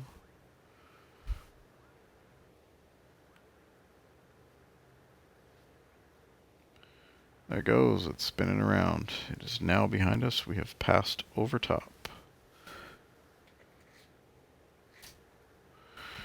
Weather's getting nice. Oh, that's good to see.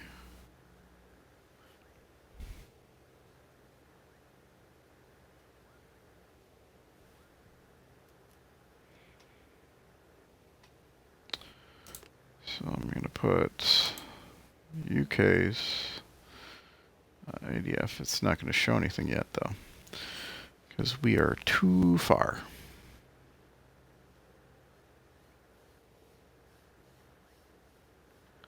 That ADF will help us find that airport.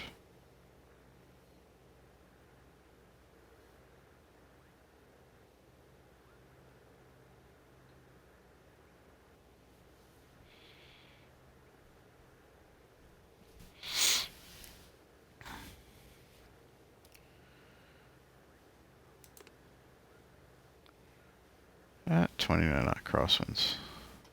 30. Oh, it's getting windy. She's getting windy. Look out. Oh no.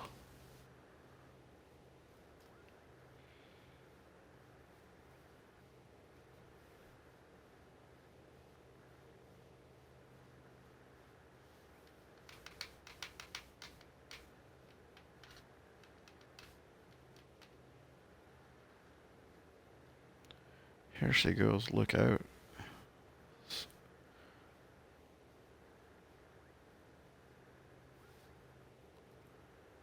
And still not fully understanding why my my autopilot keeps coming off. Just wondering.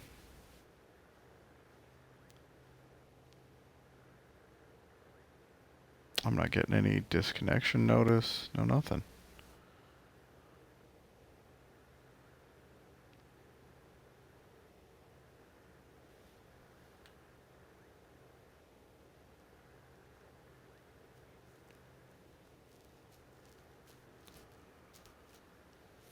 .3 nautical miles, and we're going to make a right. And then it's kind of a straight shot into Russia, Mother Russia. This is where we are going. Duh. До свидания, comrade.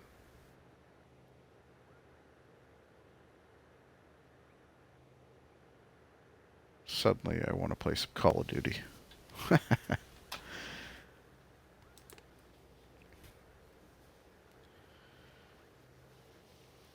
The auto ice detection. Very good, very good.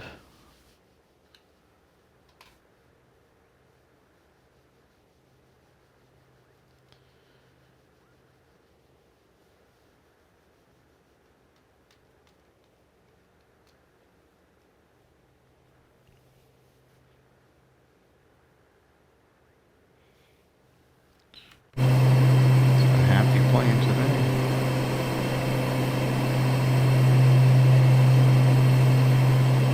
Beechcraft 6 Bravo Papa. Maintain present heading and altitude. Expect vectors visual runway. 19er left approach.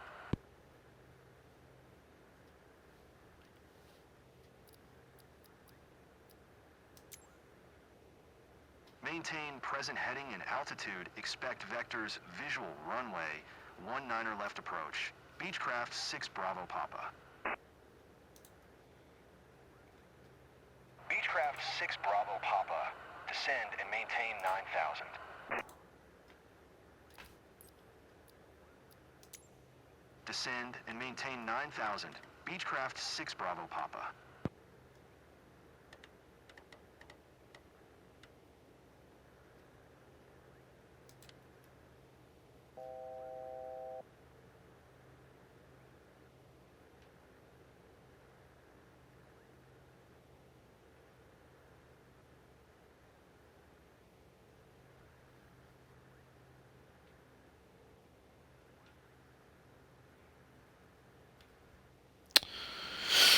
And let's do what ATC wants us to do.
All right.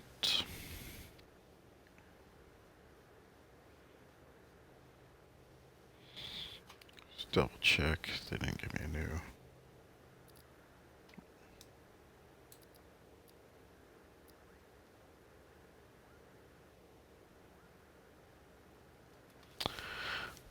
Number 6, Boston Pizza.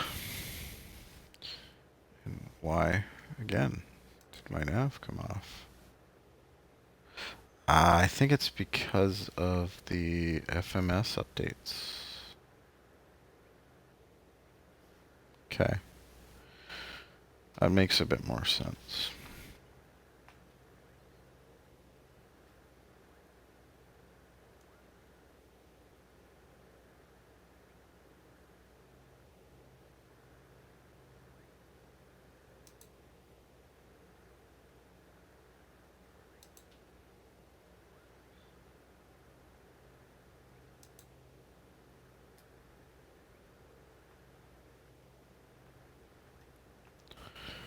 So it's got me at 9,000.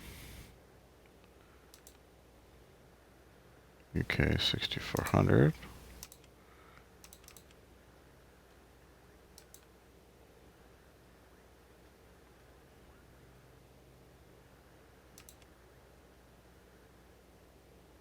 Let's go 12,000 or 1,200.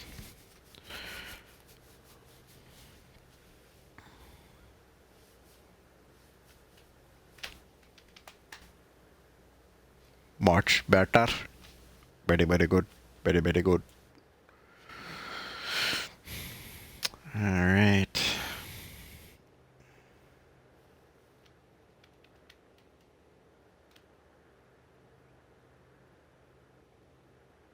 Boy, oh boy, that is a crosswind. 27 knots.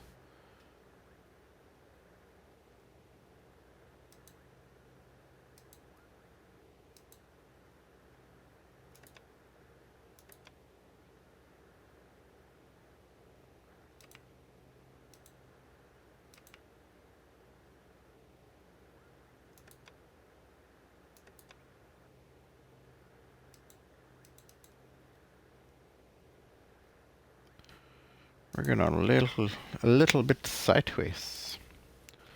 Crabbing. 270 knots. Lots of fuel burn going on. So have a look at FMS here. Well, apparently we're turning. The autopilot got unhappy with that situation.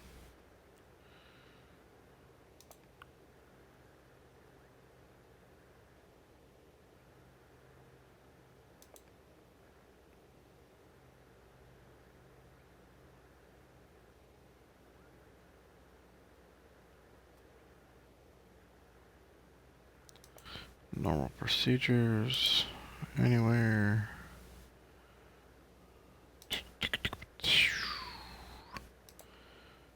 Climb. Descent.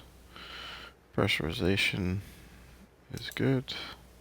Rate num is good. Standby altimeters. We'll set in a moment. Always on.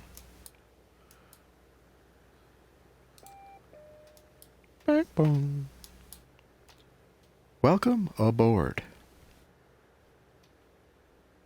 Please fasten your seatbelts. We are beginning our descent.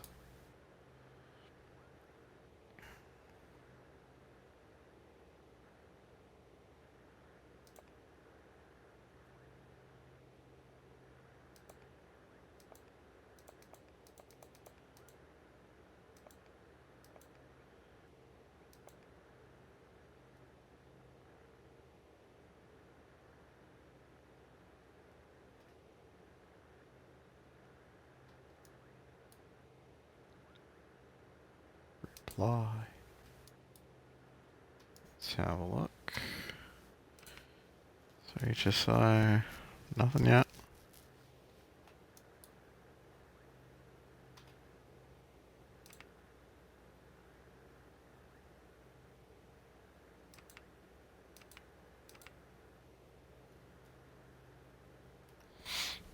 Go.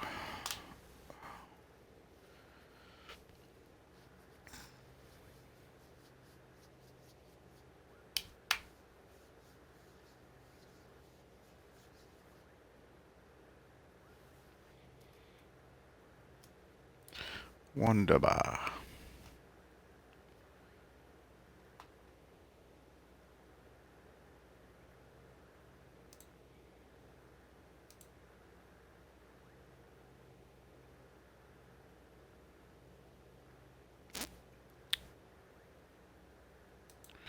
Curious to what kind of pattern entry they're going to give me. Whatever it is, we'll figure it out. But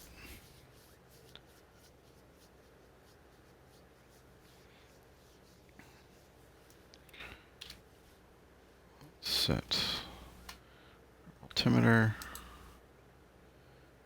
Power is required. Lights are all as required.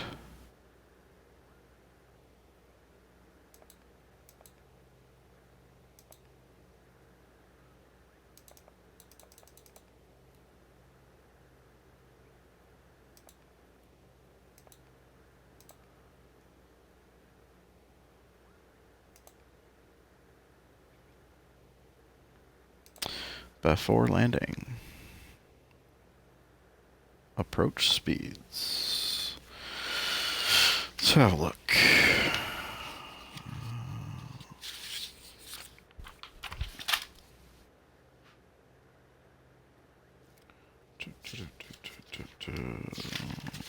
What have we got?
Cool. All right. Just checking some performance figures.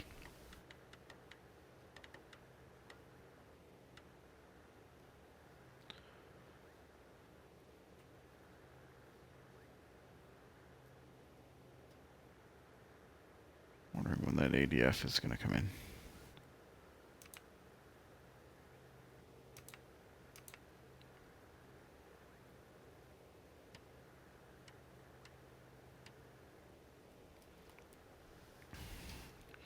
I imagine after we get past Scope D, we're going to see it come in.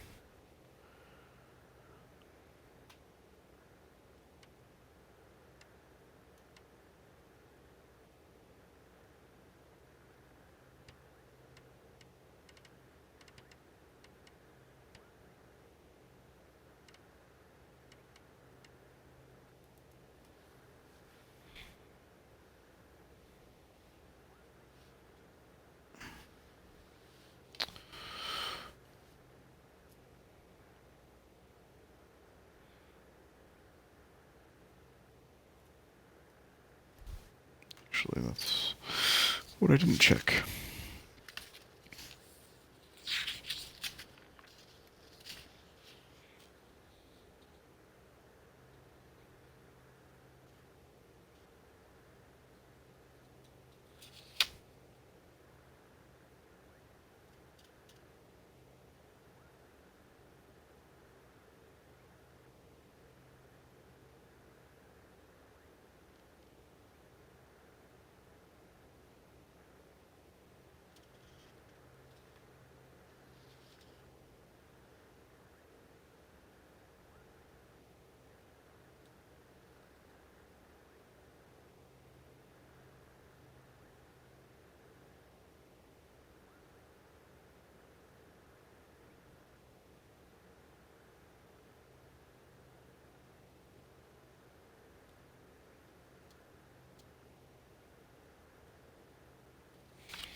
The uneventful end of a flight.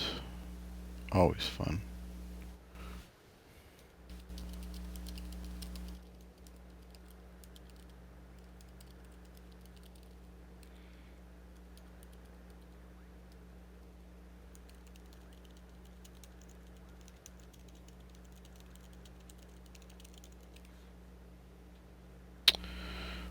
Speeds.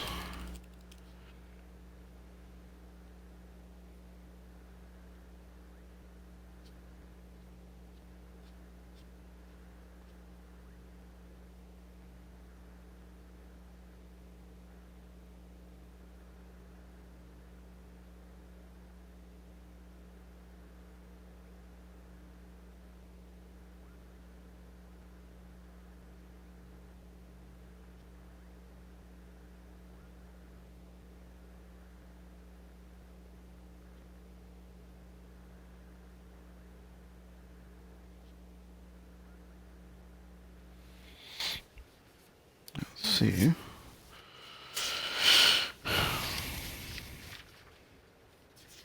Power, climb, descent.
Did I do my fuel management? Did it do it for me?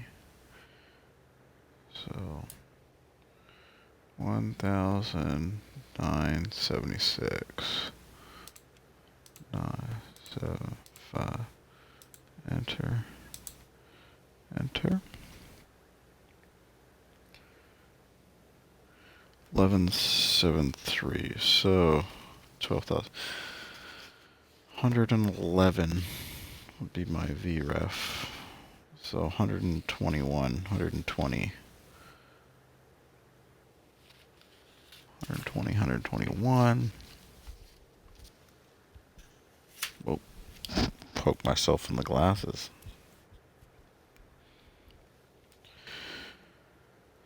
Okay. In it.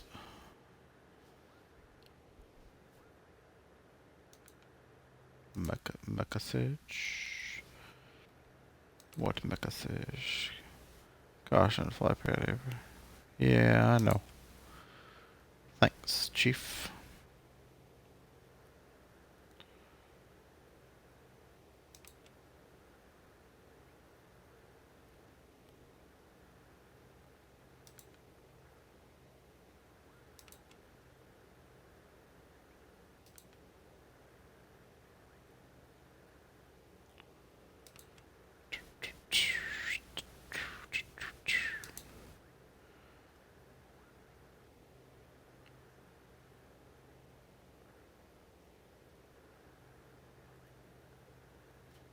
No ADF yet.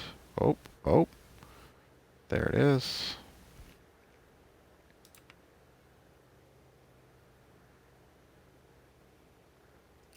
What are we? A little ways out yet, still. The winds are thankfully slowing down a little.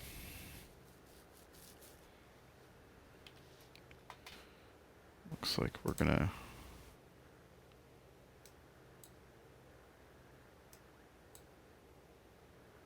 crossing over some mountains. Approach speed confirmed.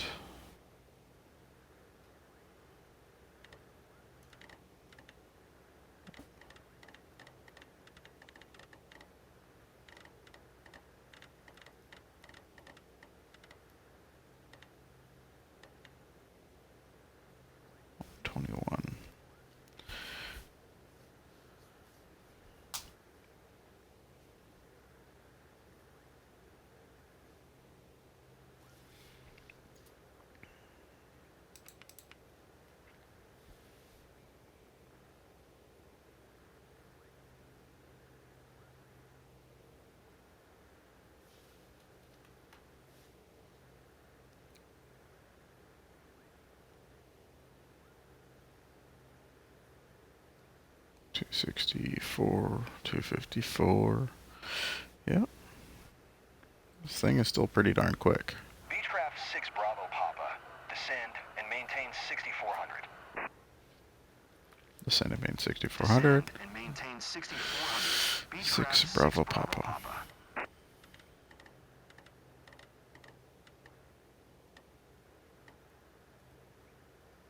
And let's go vertical speed.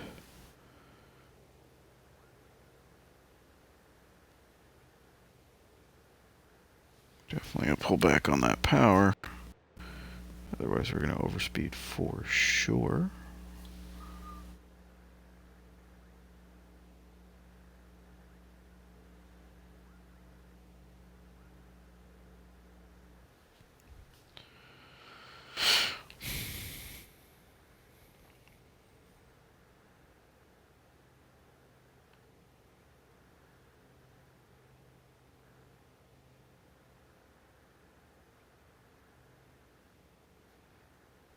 Right around that 225 mark.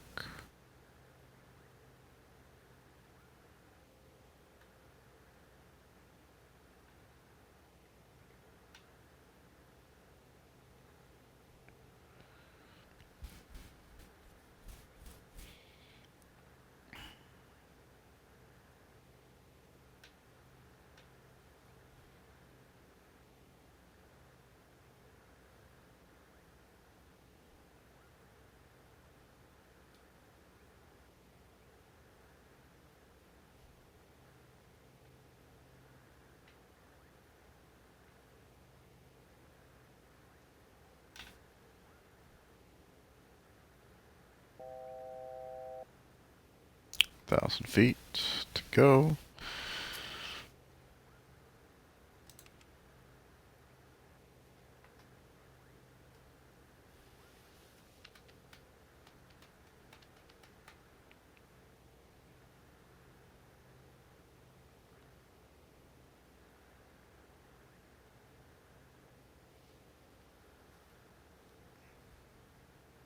I just got to keep your fingers crossed that ATC isn't going to run me into a mountain, because that's happened before. Mostly on 2020, though. I haven't really had any issues on 2024 with ATC, other than it's just extremely lacking.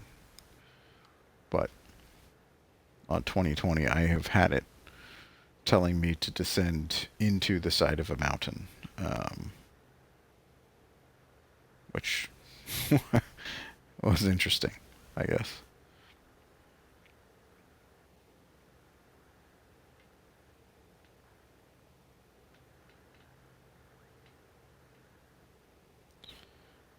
All right, 6,400. Bring our speed back up a touch.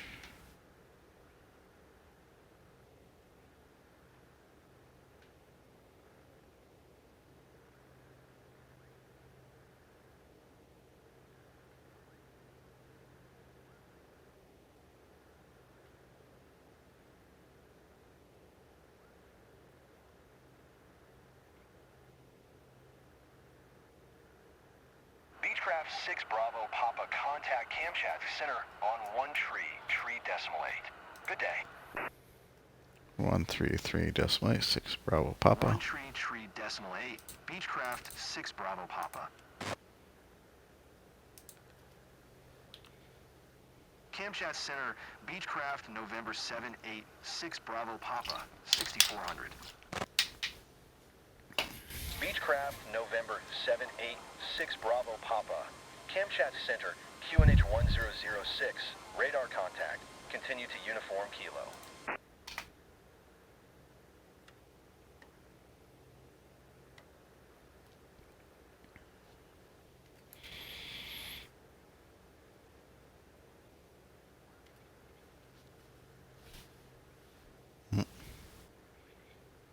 Slow down, little guys. She's gone a little too fast there. Just gotta slow that down. Yeah. Just gotta take her easy, you know. Just gotta chill out.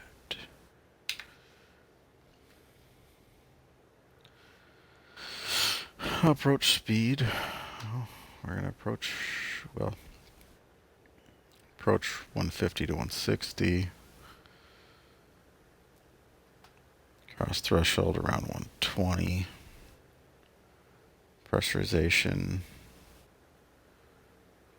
Let's just go through it anyway. No smoking seatbelts is on. Auto feather should come on pretty quick.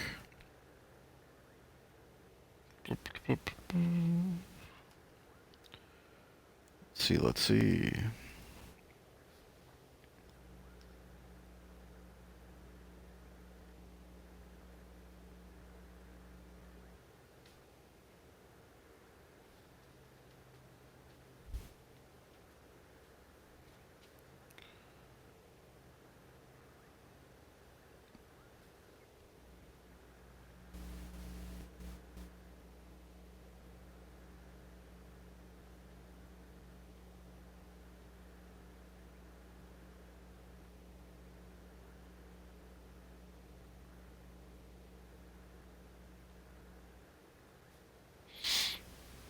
All right.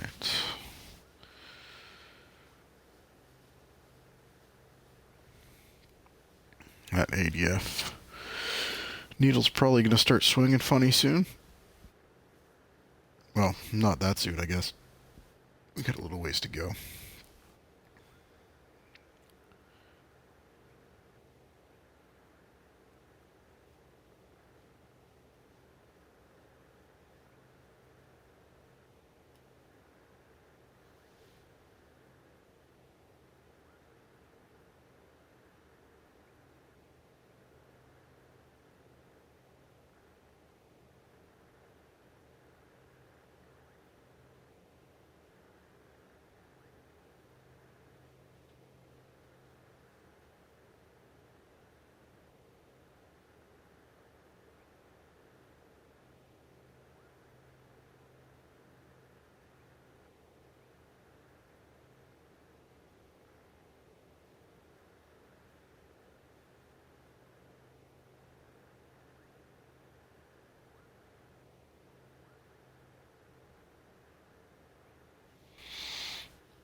Alright, we're gonna come over some mountains here. Some mountains.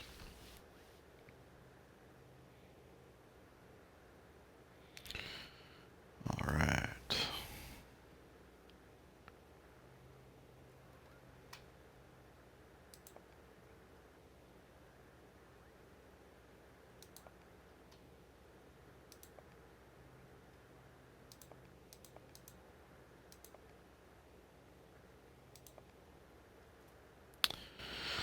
So I'm gonna get slowed down to 150, 160 range.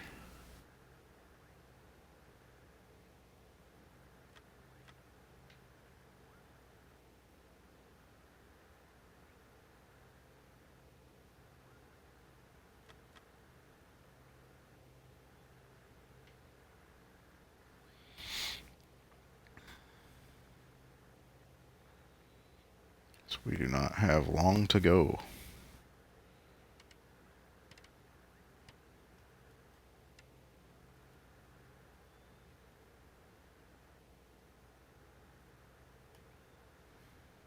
Let's get some landing gear out. Props full forward.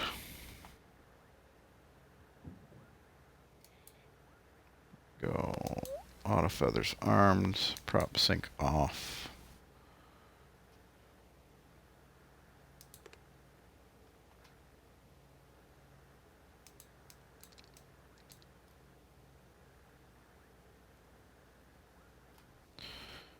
And get a little zoo slow there.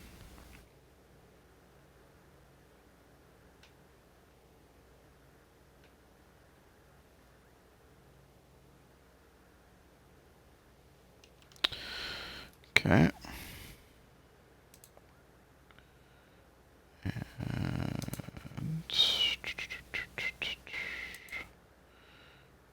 auto feather. And it goes down. Flaps. Get those out. Lights. Lighting lights coming on. Autopilot disconnect. We'll do propeller syncs already off. Radar is required. Yard damper can come off. Beechcraft 6 Bravo Papa. Descend and maintain 100. That's an interesting call, but okay. Descend and maintain 100.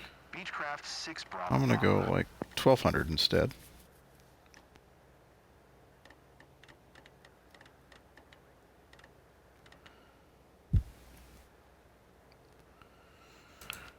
Vertical speed. Let's do 2000 or so.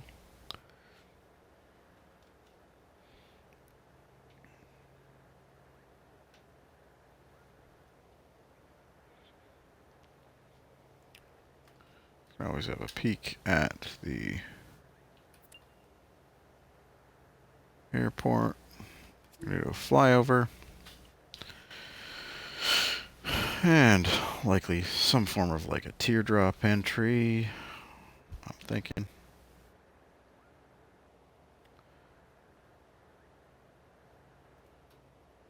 What are we gonna do?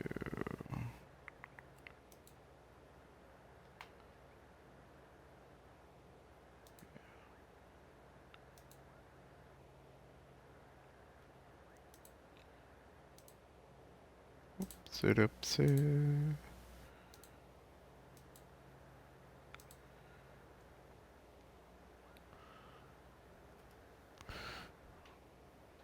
So let's get that autopilot coming off. And we're gonna get that turn a little early.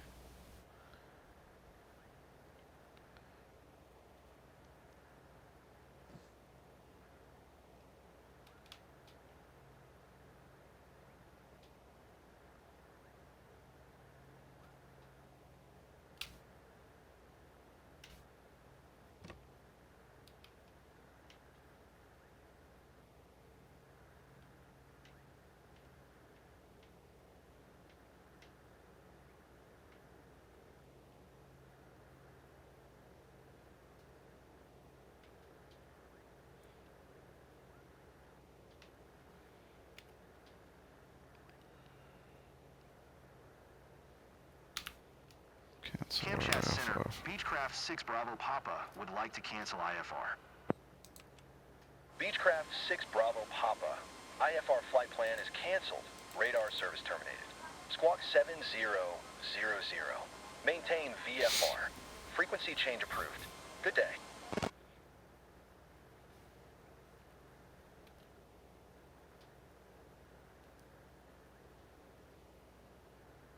Kamchatka Center, Beechcraft November 786 Bravo Papa is type Beechcraft Starship, 2 miles east of Uniform Hotel Papa Kilo, 3400. Request clearance to transition Charlie airspace. Beechcraft November 786 Bravo Papa, Kamchatka Center, Squawk 1364.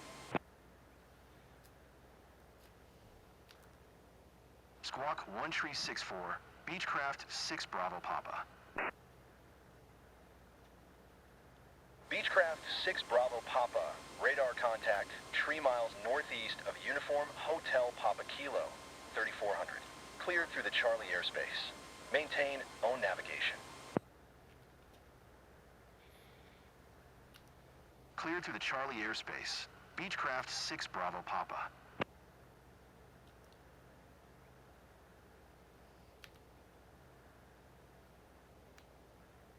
Kamchatka Tower, Beechcraft November 786 Bravo Papa, 2 miles northeast, 2700 to land. That's a steep descent. Beechcraft November 786 Bravo Papa, Kamchatka Tower. QNH 1007. Make straight in runway 19er left.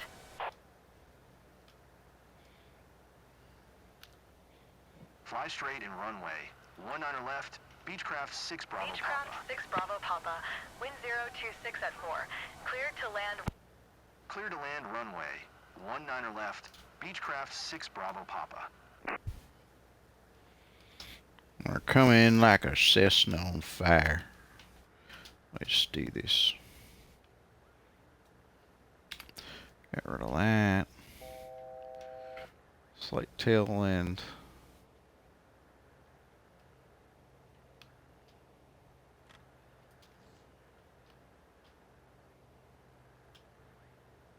I wonder how short we're gonna land. Nope. We're going around.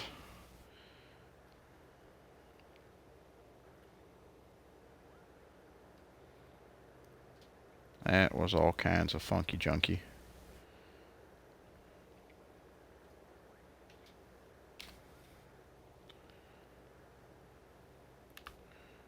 Kamchatka Tower, Beechcraft 6 Bravo Papa. Cancel landing intention.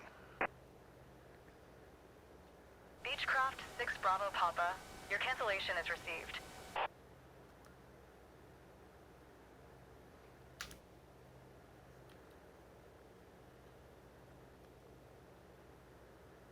Kamchatka Tower, Beechcraft November 786 Bravo Papa, 2 miles south 1100 to land. Beechcraft November 786 Bravo Papa, Kamchatka Tower. QNH 1007. Make left traffic runway 19er left. Fly left traffic runway 19er left, Beechcraft 6 Bravo Papa.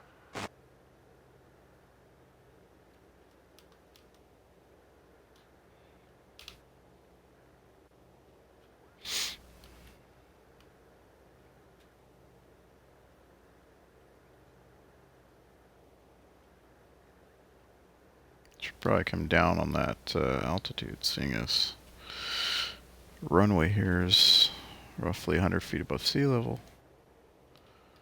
Should be at 1100.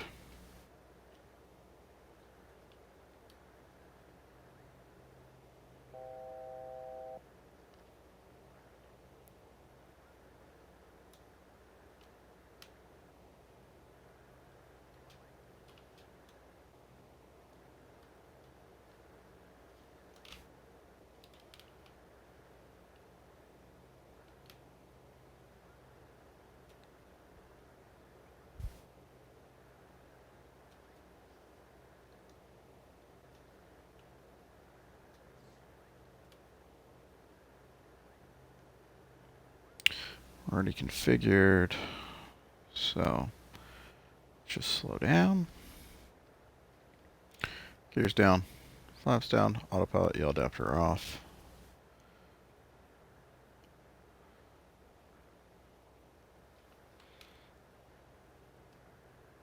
Beechcraft 6 Bravo Papa, wind 026 at 4.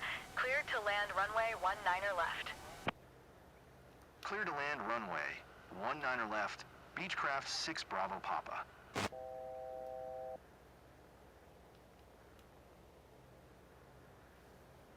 Okay.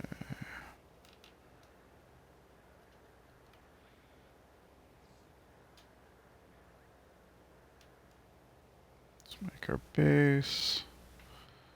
Slow down to around 220. 221 is where I had the marker actually, but it's okay.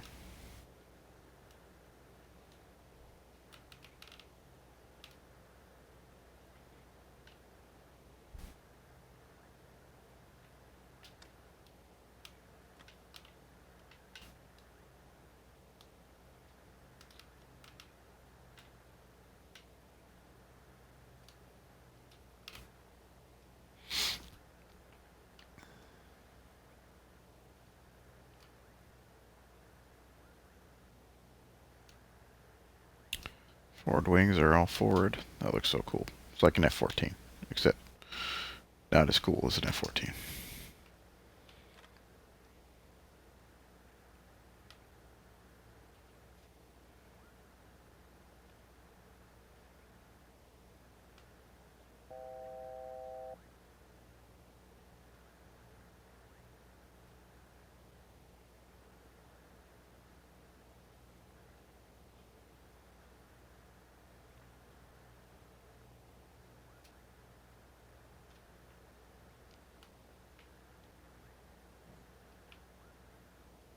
Power coming back.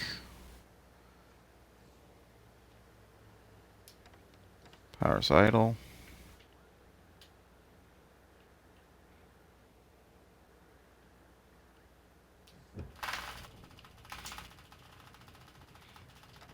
Reversers. Braking.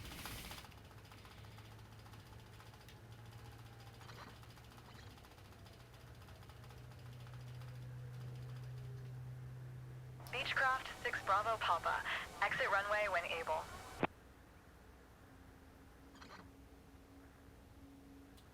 Yes, ma'am. Beechcraft 6 Bravo Papa, contact ground on 133.8. 133.8, 6 Bravo Papa.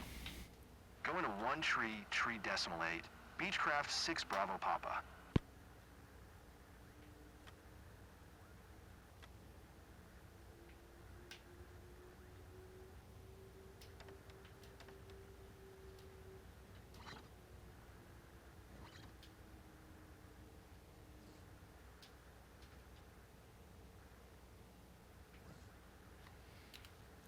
Commands we got. Now that we're off. We're not taking off. So there's that. We are now in Russia. Duh.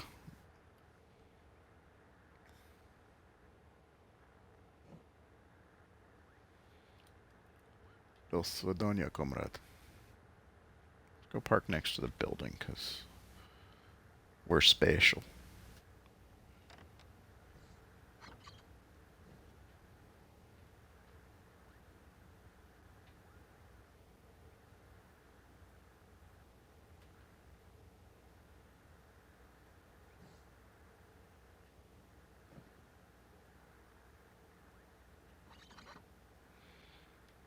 Park brake.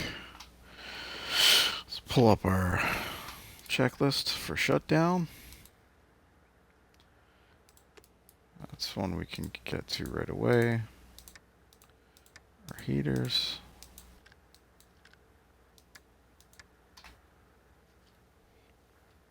Pull back. RPM doesn't need to be that high. Still got 1600. Get that off. Sinks off. Those can go off. That's off. That's off. Cool beans. Cool beans. Okay. After landing. Good. Good. Good. Good. Transponder to standby.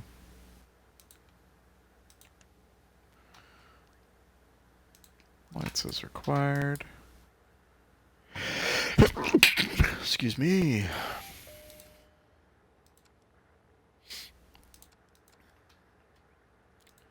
Trims, flaps, trim is good. Flaps can come up.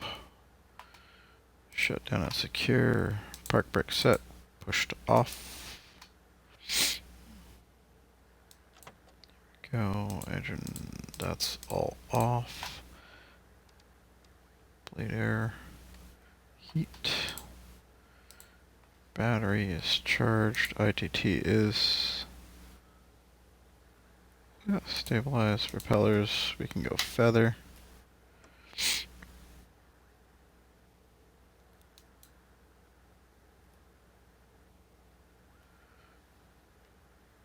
Fuel cutoff. ITT's dropping. Fantastic.